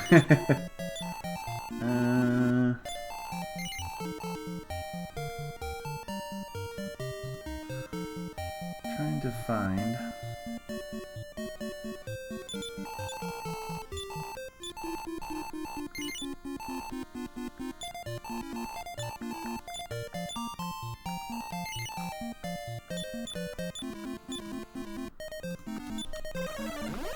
Are you there, Vaxxer?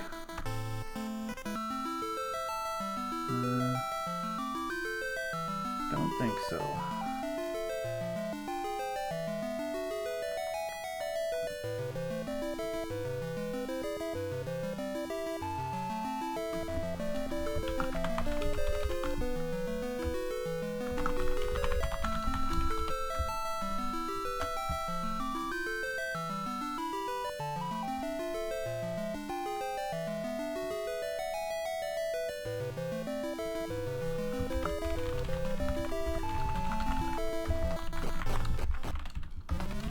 So this is Baramos' castle, and they're both entering it at the same exact time.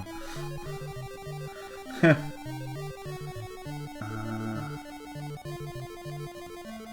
the heck is this? Trying to find something.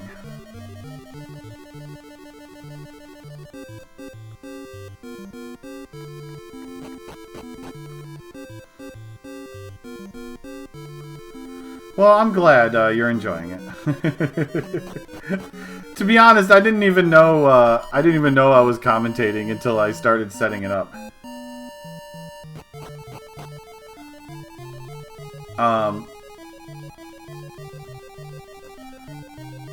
And then I'm like, oh, you need commentary help until Vaxxer gets here. Okay.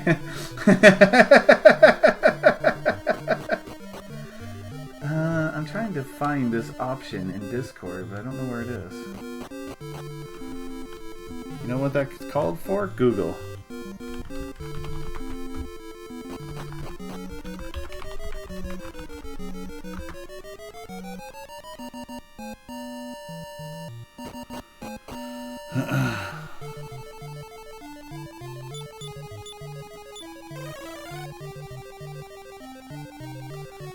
Assuming I can find the option that's not a video.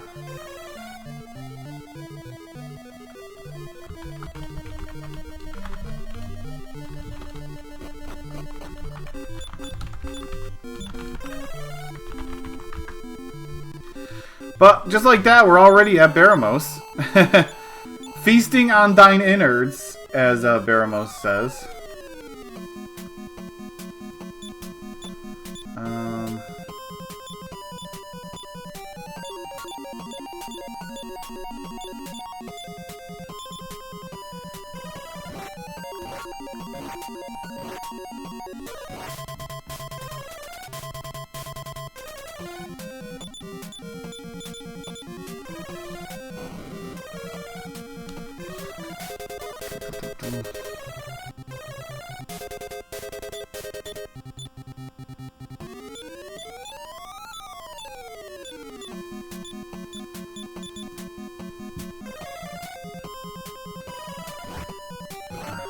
Are you there, Vaxard?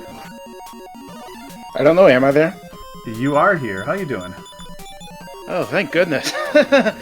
Well, I'm doing better now that I can actually talk. Oh, that's a good thing. Long time no hear. Yeah, how about you? Doing well. Looks like the run is proceeding apace.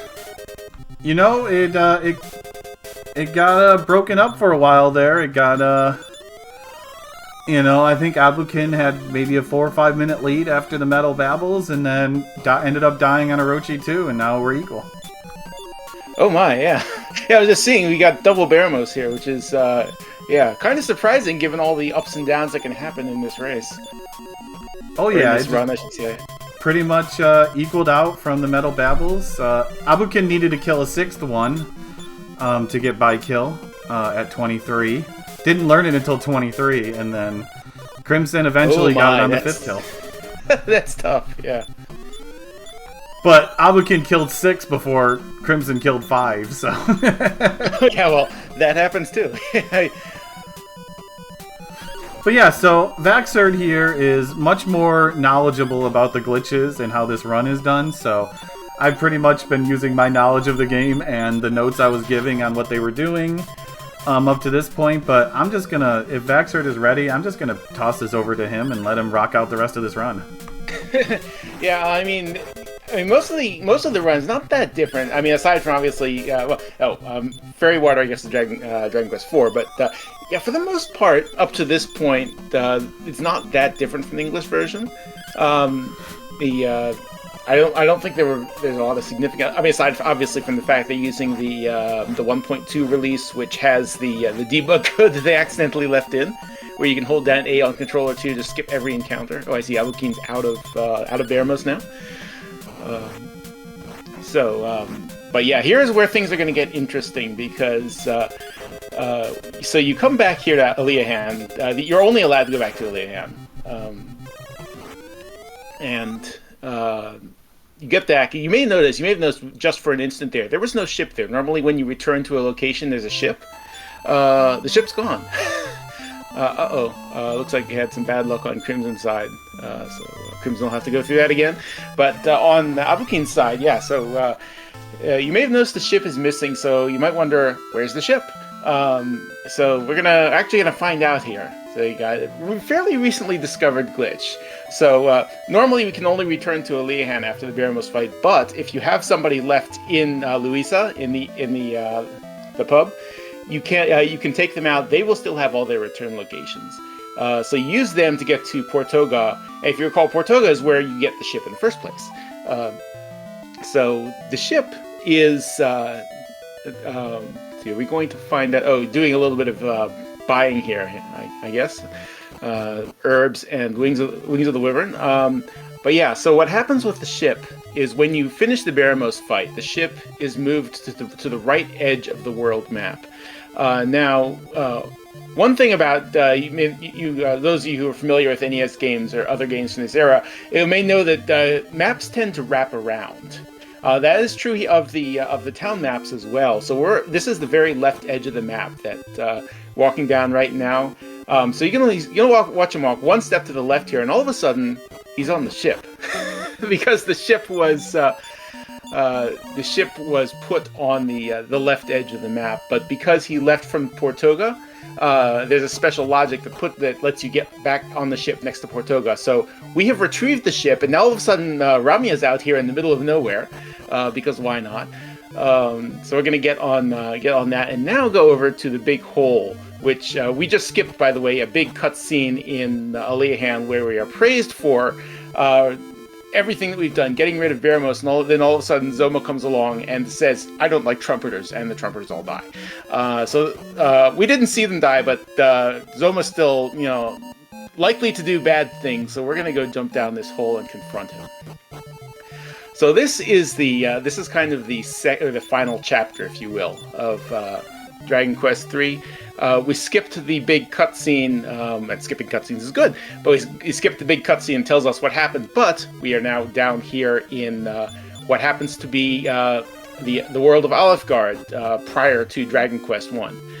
And we're going to go after the big bad Zoma, who is in the same place as, if you remember, the Dragon Lord from Dragon Quest One. The Sharlock Castle, which is right across the river from Tantegel, but of course you can't get there because because it's on the other side of the water. You don't have a ship. Well, now we have a ship, and normally in this final chapter of Dragon Quest III, you're only allowed to go around the outside. The inner sea, if you will, is all closed off, so you can't just cross over to there. But we are actually going to solve that. So we'll see. We'll see what happens. See a comment. Is this Japanese only? I'm actually not sure. I don't know that it's been tried on the English version, but I believe it would apply to English as well. I don't recall there being any difference around that part of the programming. If somebody wants to try, it would be a fun thing to do, I think. But I think it should work. So if you want to give it a try. Basically, what I just said is you put the ship. There is a specific place, and what Abukin does, he warped. I believe it's to Noaniels. And that puts the ship at a specific vertical position. And if you then go down the left side of Portoga, the very left edge of the map, and walk left at that specific point, that's where the ship will be, and you'll be able to get on. There was something else we saw earlier that I didn't know was in this version, and I never thought of seeing about trying it on the English version, but going into Samanao at night or during the day to fight Boss Troll. Oh yes, that is. I think that works. That might be one of the things they fixed. I'm not sure offhand. Yes, but yeah, that is. Thought that at was least in the interesting. Japanese version, it's definitely a thing. Yeah. Oh, so you by can the just skip the nighttime Samanao thing. That's cool. Yep. Just go straight into the day, and Boss Troll's there. I am Discord streaming, by the way, if you want it without any Twitch delay. See. Oh yeah, I see it. Thanks. Yeah, I will grab that then. That is okay. Very convenient. Okay. Yeah. So we are here over in Domdora, or what we know as Hawksness in the NES translations. And we went there for a specific reason because we left the ship at a specific place. And one of the effects of beating Baramos and the way it keeps you from getting your ship back is that when you return in this post-Baramos state, the ship stays where it is. It stays where it is no matter which map you're on, whether you're on the main map or the Alfgard map. So what we did is we put the ship in a very specific place near Hawksness. We're going to come back, we're going to find it on the top map we see there, getting onto that map. We're going to sail to the right. Now, if you think about where we are on the Alfgard map, we're basically crossing over the desert, the Hawksness Desert, and we are going to stop there and then return. And again, return is going to leave the ship where it is, so the ship is still there. And now we see it is on the far side of Hawksness. And we have just crossed into the inner sea on Alfgard. And of course, since we are in the inner sea, we have a straight shot over to you-know-where.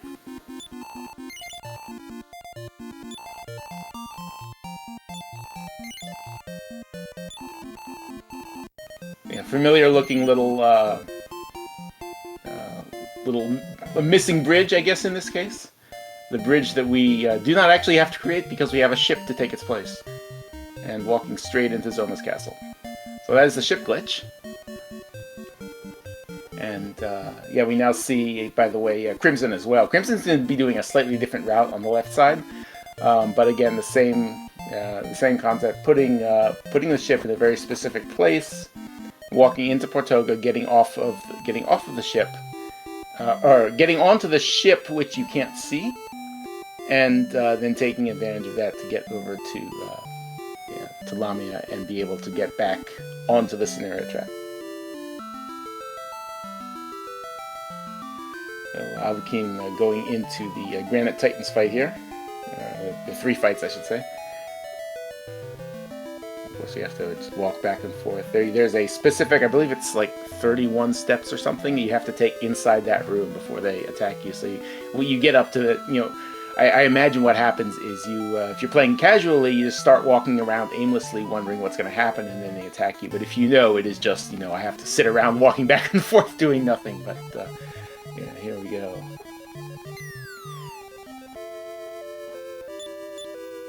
If you want to, by the way, jump in with comments on the battles, high spirits, because I'm only familiar with the fully manipulated route in which you just defeat them. So actual battle strats, I do not know. Basically, the only strats you can use a lot of things on them, but the thing is that you can defeat them and instant kill them, or you can put them to sleep. Otherwise, as you can see, you can limbo. You can limbo also. They're susceptible to a lot of things. Mm-hmm. I mean, they're susceptible to defeats. They kind of expect they probably don't have a lot of other resistances either. I mean, those are pretty big feet that they have, so that's understandable. To be fair, you are correct. If you can't defeat those things, what can you defeat?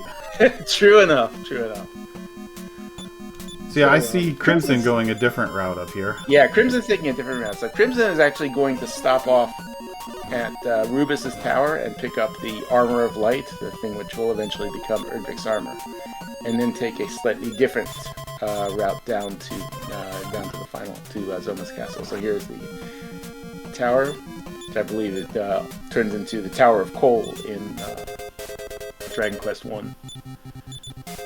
Here we're going to fight these just now. Wait, there's a tower in Dragon Quest 1? Or maybe it wasn't a tower. Maybe it was just a. It was just a cave. It just doesn't exist. I guess the tower collapsed. I mean, it might be in Dragon Quest 1, but we don't have a boat, so we can't find it. True enough. But yes, fairly straightforward tower. Just have to know, where the thing is that you want. I'm not sure of the items. I think there's an acorn of life in there, but I'm not sure. Yeah, it looks like it's getting acorns. Yeah. I've noticed Crimson goes out of the way to get a few acorns in this run. Yep, those are acorns. So, yeah. Yeah, you can actually read the text. I can't. I'm just going off of memory. Yeah. It does go by pretty quickly, even for me. But yeah, those were acorns of life, and definitely can't blame them. Especially in a race. An interesting thing, by the way, that Crimson has mentioned to me that I've actually seen in some of the international community races that we've done, is that Japanese runners actually take significantly different strats when they are racing with others as opposed to when they are just running against a record. So I know that from Dragon Quest 1 when we were learning the race routes for the Super Famicom races, and then you watch Pop try to do a real speed run, and it's like, how? Yeah, very much so. So I imagine those acorns of life, he took that just because this being a race and he wants the extra safety, and it makes perfect sense. And I think Abukin picked up the multi-edge sword, the sword that deals damage to you if you deal damage. Is Crimson? Oh, okay, that's where the ship is. Yeah, so here is Crimson. This is Crimson's different. So again, Crimson left the ship in a very specific place where he knows he can get back to it on the top world map. Did a return again, which leaves the ship where it was. Walked over to it, and is now going to do a return. Well, use the wing of the Wyvern, and the ship is going to be in another different place. Oh, I guess here he's gonna swap back. Wow. Ortega looks really different in this version.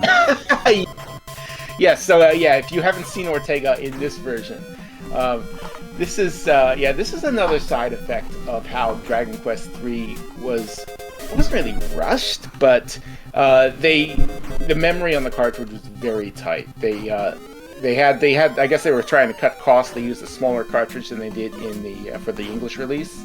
And so in order to cut costs, they could not fit specific graphics for Ortega, so they just reused the Kandar graphics. And the same reason, by the way, that the title screen essentially doesn't exist in this version. They didn't have room for it. But there we saw, by the way, on Crimson's side, you saw where he left the ship. He left it right next to Tantagel, so he could just take a quick jaunt down to the Rainbow Bridge and immediately head into Also, it looks like Ortega takes longer to kill in this version. No, this is the same. This is just completely random. You know, he can take 2 turns, the ideal case, very rare. Or it can take 7, 8, 9 turns. Just depends on how often Ortega heals versus how often he tries to put the Hydra to sleep. Basically, every time you see a sleep, you kind of clap your hands because that's one heal more that he won't be using. Or heal all, rather. Because it's heal all. He does heal all the way up when he uses it. I guess it's canon then that Dad is really Kandar? Is really a thing? Yep. If only we knew. Rip Dad. Rip Dad. I don't know if it's any different on the Famicom version, but it has been confirmed that it's impossible for him to win on the English version, even though he has a win text if he wins. Yes, I actually confirmed that, and it's true in the Japanese version as well. There's mathematically no way for Ortega to win. Yeah, so I think it was you and Countess that. No, I mean Countess may have done it as well, but I did. Okay, you did it also. A full simulation of every possible. Yeah, I remember Countess doing it. It's like every seed possible, and it's impossible for Ortega to win, but they still gave him a win text. Yep. It's one of those things that I like to call it out when I do runs because it's an example of good programming, and as a programmer, I like to shout out when other people do good things.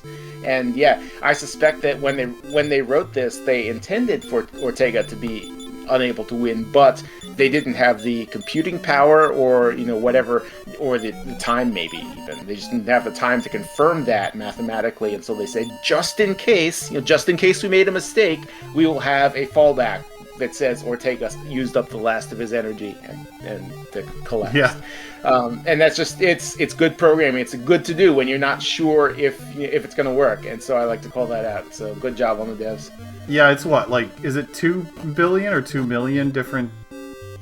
Is 268,435,456 268 million. Okay, yeah. So it's a lot of. It's just nothing they could compute back in 1988.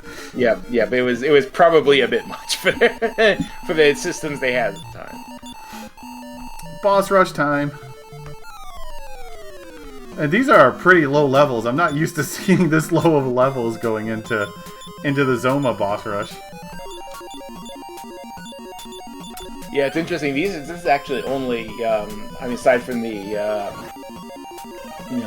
warrior turned wizard, this is only 3 levels above where I would be in a fully manipulated run. So, if you're fully manipulating it, that's different. You're exactly. Well, no, that's what I'm saying is that it's not that much above. Yeah. Because you have to be at 19 to 20 to even survive. You have to be 20 to survive Zoma, and so they're not actually that far above that. It's just really really impressive that they've tuned it down to this level that even without fully manipulating these fights, they can still expect to get past them at these levels. Do you know if herbs work on Zoma in this version? Oh yeah, that was actually a really big thing back when this was first released. Somebody actually wrote into one of the Japanese gaming magazines, and one of the devs, in fact, I think it was Hori-san himself, responded that yes, that is intentional. That the Zoma is kind of like the anti-life. Exists an anti-life being or such, and therefore if you try healing him, he will take damage instead. And so yes, that is intentional. Good find, I think he said to the person who wrote in. Yeah, so herbs is actually the most efficient way most of the time to kill Zoma, if not every time, just because it has a damage roll of I think 3 to 256. Right. Right. It's so herbs. So the person who wrote in didn't write about herbs. They wrote in about just regular heal spells. Herbs are actually a bug. It is I think it's 139 up through rolling around to 60 something. So it's there is a specific range, but the thing is that range crosses over from the 255 to 0 roll around. And so if you get lucky, you do get those 200 plus rolls, and that's why we have the herbs to to throw at Zoma, because we obviously, if you're not manipulating, you don't know that you'll get them, but you certainly have that chance, and it's definitely worth going for. Yeah, this is Baramos Bonos. He is probably almost as hard as Zoma. Oh yeah, because he's got exploded. And, I don't know. Can he get triple attacks in this version? No, or is it just he can double? only get 2. So it's a random chance of 1 or 2. Coin flip. Oh yeah, because I know in the remakes he can get actually a 3rd attack in the Super Famicom version. So yeah, he can spam exploded 3 times in a round if he wants. Yeah, it's not quite that extreme, but yes, in this game, 2 rounds of exploded is still very, very painful. So yeah. Welcome in, Freedom Pulse, to joining us for the Dragon Quest RTA 2024 Marathon, going on all the way through the end of the weekend.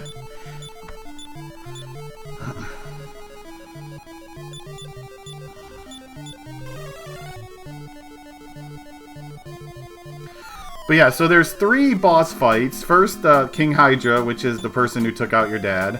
And then you get Baramos Bonos, which I just call him Bonus Baramos.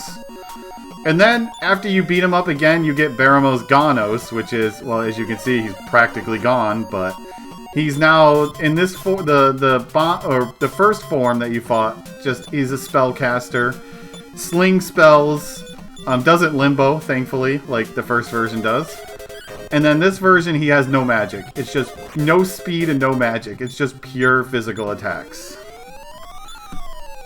Yeah, one of the nice things, of course, about having no speed is that you're guaranteed to go first. Agility is always such a... agility rolls are always so random in this game, but in this specific case, as he has agility 0, you know you will always go first, and so you can plan around that. Yep, as long as you buff up your defense, he's not an issue. Yep. Yeah, I'd also mention that the original names, the one we fought a moment ago on Abukin's side is Baramos Bros, as in brothers. So I guess the lore is he's the brother of Baramos, out for revenge for his killed family. And then this one is Baramos Zombie. And I guess they just decided to play around with the names a bit in the Zoma just brought him back to life, Yeah. Or unlife, I guess. Unlife, yep. No, Keanu, no world record. He had a 11:57, I believe, in the Dragon Quest VIII run before this. And coming up after this will be Dragon Warrior 7. Also, there is a little thing between these 2 runners that the loser must do something. Oh yeah, that should be interesting. So we'll see if Abukin can pull out the Zoma win or not. Zoma is not easy. He's not completely difficult in this version, but considering their level, he can definitely cause issues if there's a turn order. Or if he just uses his big breath attack every single time.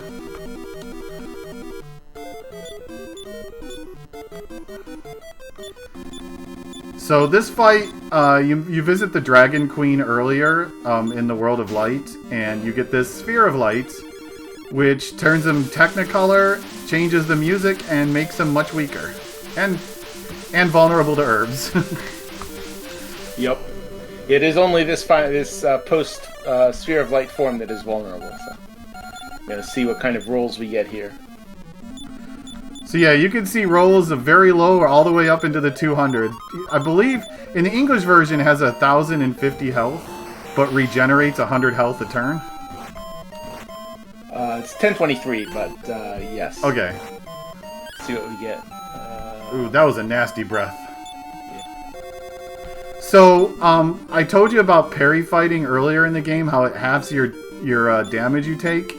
But the only thing that removes it in the middle of the turn is Wave of Ice. So what Zoma did is he used Wave of Ice to remove all of the buffs, at the same time remove the parry fight, and then got hit with a big breath that did over 100 damage to everyone.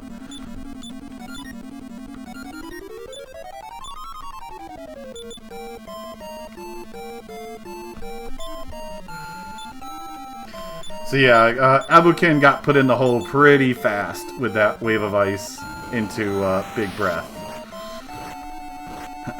And just did it again. Ouch. Yeah, this is some pretty bad luck, no question. And yeah, the soldier has the multi-edged sword, so he's dealing 20-30 damage to himself every turn also.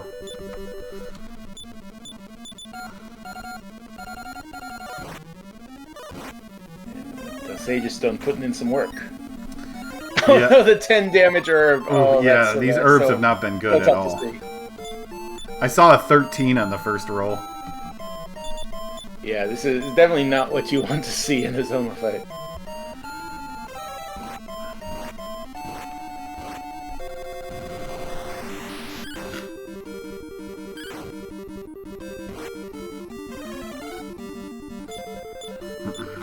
Is using, you can see sap every time you see the 200, that's the sap hitting Zoma, dropping his defense by 200, because Zoma has a lot of defense. Unfortunately, the wave of ices that he does removes that sap buff, so it has to keep getting reapplied if you want to deal any damage, because I think Abukin's out of herbs and is just trying to outdamage the healing right now. Yeah, it's he just had some really bad herb rolls. That's unfortunate luck. I think it was 13, 7. I think the best one he had was a 73, and that last one was a 58. So it's, the soldier's actually doing lots more damage than the herbs are. So it's just kind of unfortunate. Well, there was a 188 hit there, so that's not using Wave of Ice, so the buffs are up still. Yeah. As long as he doesn't get Wave of Ice again, he should be okay, I would think. Yeah, there was a double melee right there, so still buffs. Yeah. This is probably okay. It's only probably with Zoma, you can never be sure, but a good 192 there. And another no Wave of Ice. So he's really unlucky with the herbs, but the turn orders right now have just been great. There's just several rounds of full buy kill and sap. Yep. Yeah, this is looking promising. Oh, and just as you say that. There's the what came out next? Nothing came out. But still did over 100 damage, so they're not losing any this round. Yep. Yeah, that 100 recovery is you really want to keep buy healed up the whole fight. If you keep getting waves of ice, you're just basically sitting there,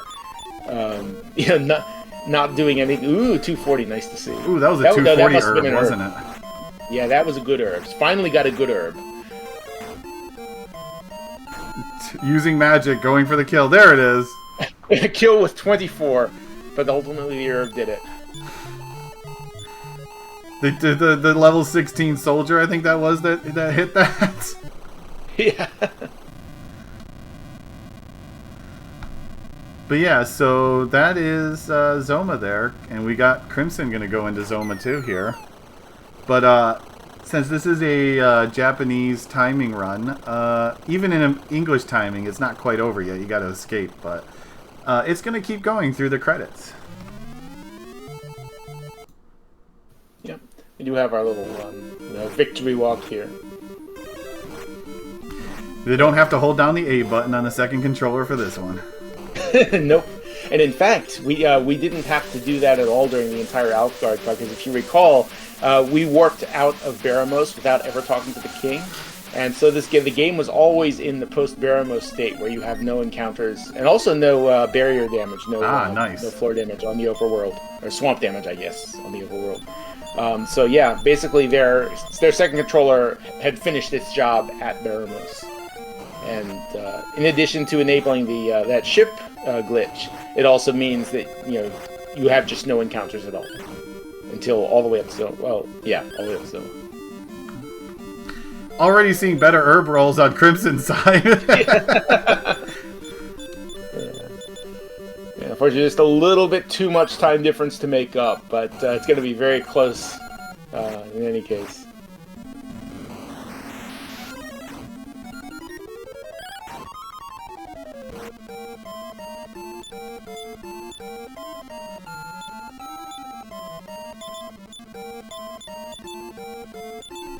The second controller glitch, it's hard to say whether they're called a glitch or not, but in the last release, so there were several, I think 3 releases of this game in Japan, like versions basically, patches.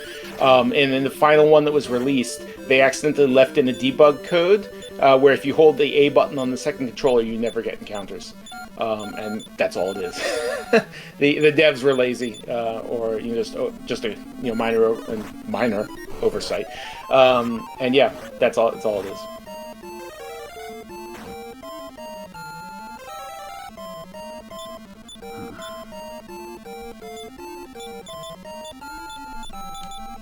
Well, yeah, that is well, in English timing that would be GG for Abukin, but again in JRTA timing we go all the way up to the end of the ending.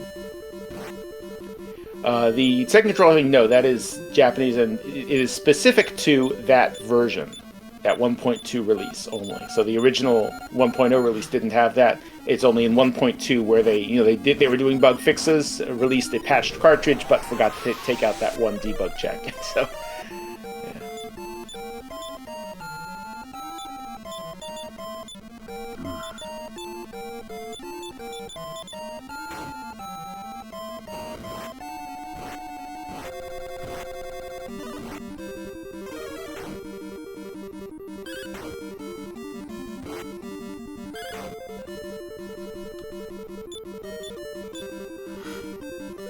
Looks like we're seeing some good damage on Crimson's side as well. Hopefully, a little scary. Ooh, turn HP order. there. Ooh, that was unfortunate turn order there.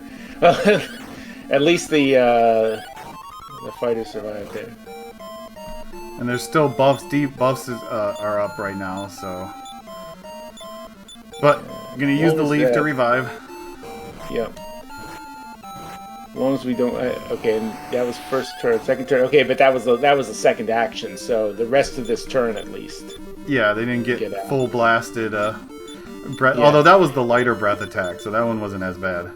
Yeah. Yeah. Wave of ice into strong breath is always a scary one. Just sap there. Sap getting in. Ooh, Nice. that herb for 252. That's nice to see. Yeah, that's almost max. That is a good sign.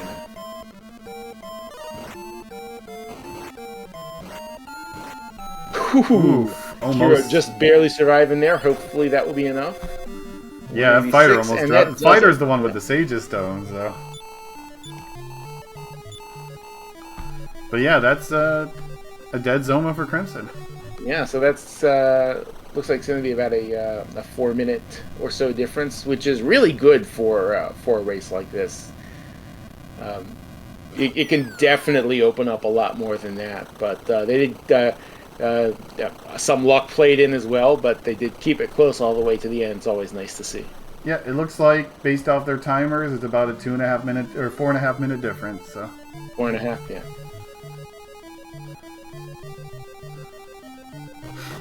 As my recollection is it's about 3 minutes from killing Zoma to getting up to the king. So I mean, that's better than what I would have guessed. So. Well, yeah, I have done done a few the manipulated route, in which that is a more significant part of the timing. So did pay a little bit closer attention to that.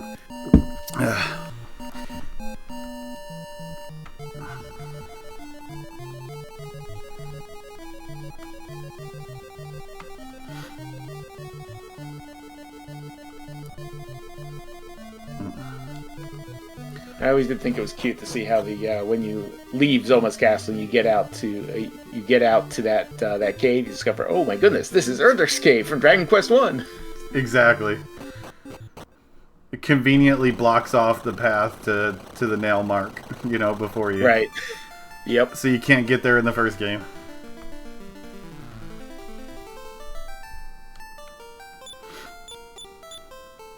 Although it's in a really weird spot. The world really does terraform over the next 90 years, doesn't it? Yep. Just a bit. Somehow they kicked the castle out of the town in 90 years and pushed it several kicked it over squares to away. the other side. Because, yeah, in Dragon Quest I, the castle's on the left side of the town. Here it's on the right side. Yeah. So pick it up and move it like, Robin Hood, Men in Tights, they just pick it up and tow it away on a carriage. Yep. Oh, is Crimson going to do something fun here? Let's see. Looking at the urban visibility there. Yep, there we go. Invisible Knight. Look at that lag. Ooh. But yeah, Even when you're invisible, the lag is still unavoidable. It's a lot of sprites. So, yeah, since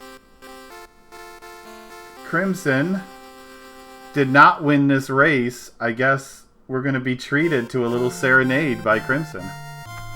I guess we will.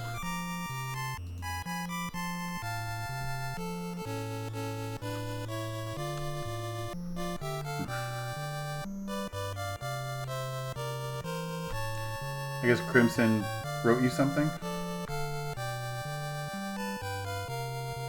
Yeah, he's just, you want, if you just pull him into the live channel, if you can do that.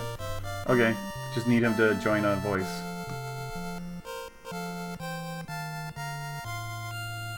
Yeah, I'll miss it.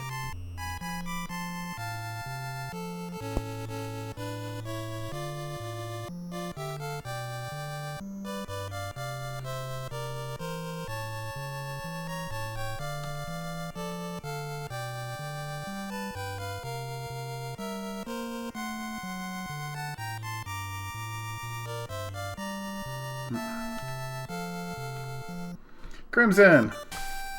Thank you! House! Crimson! Thank you! 唇を噛みしめたとき魂燃やしてもう一度戦うと誓うどこかできっと誰かが愛の言葉を待ってる何もいらない強くなりたい光り輝く大地を目指して青空に耳を澄ませば振り向くなもう二度と夢に見た微笑みを胸にどこかできっと誰かが自由への道求める早く会いたい笑い合いたい溢れる想い導く世界へ唇を噛みしめたとき魂燃やしてもう一度戦うと誓うThank you!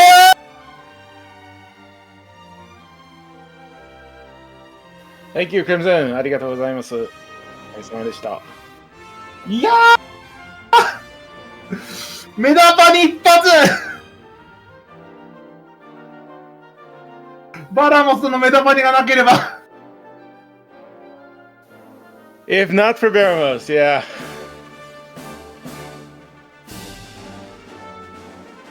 ほとんど途中まで差がなかっただけにそこだけが悔やまれます。Yeah, it's looking good through a lot of the race, so it's just that one point that's really unfortunate.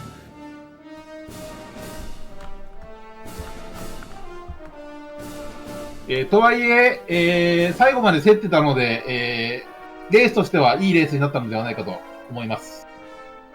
But I was able to keep it close pretty much all the way through, so in that sense, I think it was a successful race, and I'm glad that it ended up the way it did. ただ、ベホマ3回唱えたオルテガは許さない。But I cannot forgive Ortega for the 3 heals. And to be continued. Thank you. Thank you. いやー、後半解説ありがとうございました。Oh yeah, totally nice. Yeah, Hey, thank that's you. Crimson, by the way. For the second round there, just to clarify, I'm translating for Crimson. Yes, he is.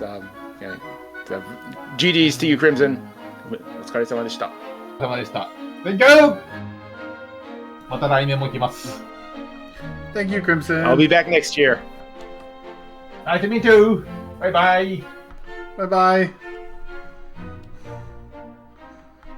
Well, awesome. Yep. Thank you very much. It was a good bit. I only caught the end of it, but yeah, it did look really close. And you said it was Abukin pulled ahead at one point, and then had one was it Orochi that went wrong. Yeah, and Orochi 2 death for Orochi 2, yeah, Abukin, and had to go spend the time to go get Leafs and revive, and then Crimson took the lead, and then as you saw, they were tied at Baramos. Yeah, just so close.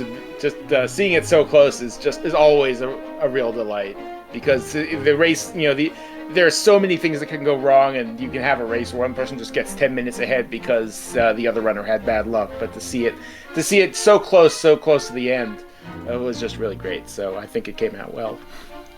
Oh yeah, it worked out great. It was really close, just a little back and forth, but at the end, Abukin was able to stay ahead after that Baramos death. So thanks to both of the runners for that. Yep. Yeah, GDs to both runners. It's always good to see a nice race of this. Oh yeah, it's always good to see some good competition, we like to say. Yep. But yeah, so I guess that's it for us with Dragon Quest III Famicom. Thank you very much, Vaxerd, for jumping in here eventually as I got on the layout. Yep. I had some other stuff to take care of today, but I'm glad I was able to help out the end. Oh yeah, because I couldn't explain what the ship glitch was or anything, so. Yeah, it was fairly recently discovered. I think it was only like last year that this was discovered after the game has been out for 35 years or something now. I mean, it makes sense because wasn't it just a couple years ago they figured out that you can pick up a Leaf of the World tree from Dark World? Yeah. By just being on the square that it is in the Light World. Yeah, in the Light World. Yeah, and probably that led to people wondering, okay, can we do something similar with the ship? And the answer is yes, you can. Yeah. So yeah, if you don't know, you just have to go to a little spot northwest of Rimalder in Dark World, and you can find the World Tree, and you can get a leaf from it in Dark World. Yeah, don't have to warp all the way back to World Tree, which you can't. In any case, but yeah, just have to know the right spot to search, and you get it. Oh yeah, but yeah. So thanks again, Vaxerd, for joining and helping commentary with this, and. And I hope the rest of the marathon goes well. Hopefully, we still got a long ways to go, all the way through to the end of the weekend. Yep. Lots of good Dragon Quest to come, I'm sure. So I'll probably be peeking in myself from time to time. Squeezing the time. I've just got so many things. I've taken on too many responsibilities, so it's all my fault. But yeah, I hope everybody's enjoyed that race, and I hope you all enjoy the rest of the marathon. I still love the Dragon Quest series, and I'm sure there's going to be a lot of great runs to come. So that will do it for me. And high spirits, I'll see you around. Okay, thank you again. See you around. And yeah, so there's that. Coming up next, y'all, Dragon Warrior 7 on the PlayStation by the Countess. In for a comfy all-day run. So, I'm gonna swap it over here to the intermission screen. Got some music playing, and whenever Countess is gonna let me know he's ready, we will be swapping restream.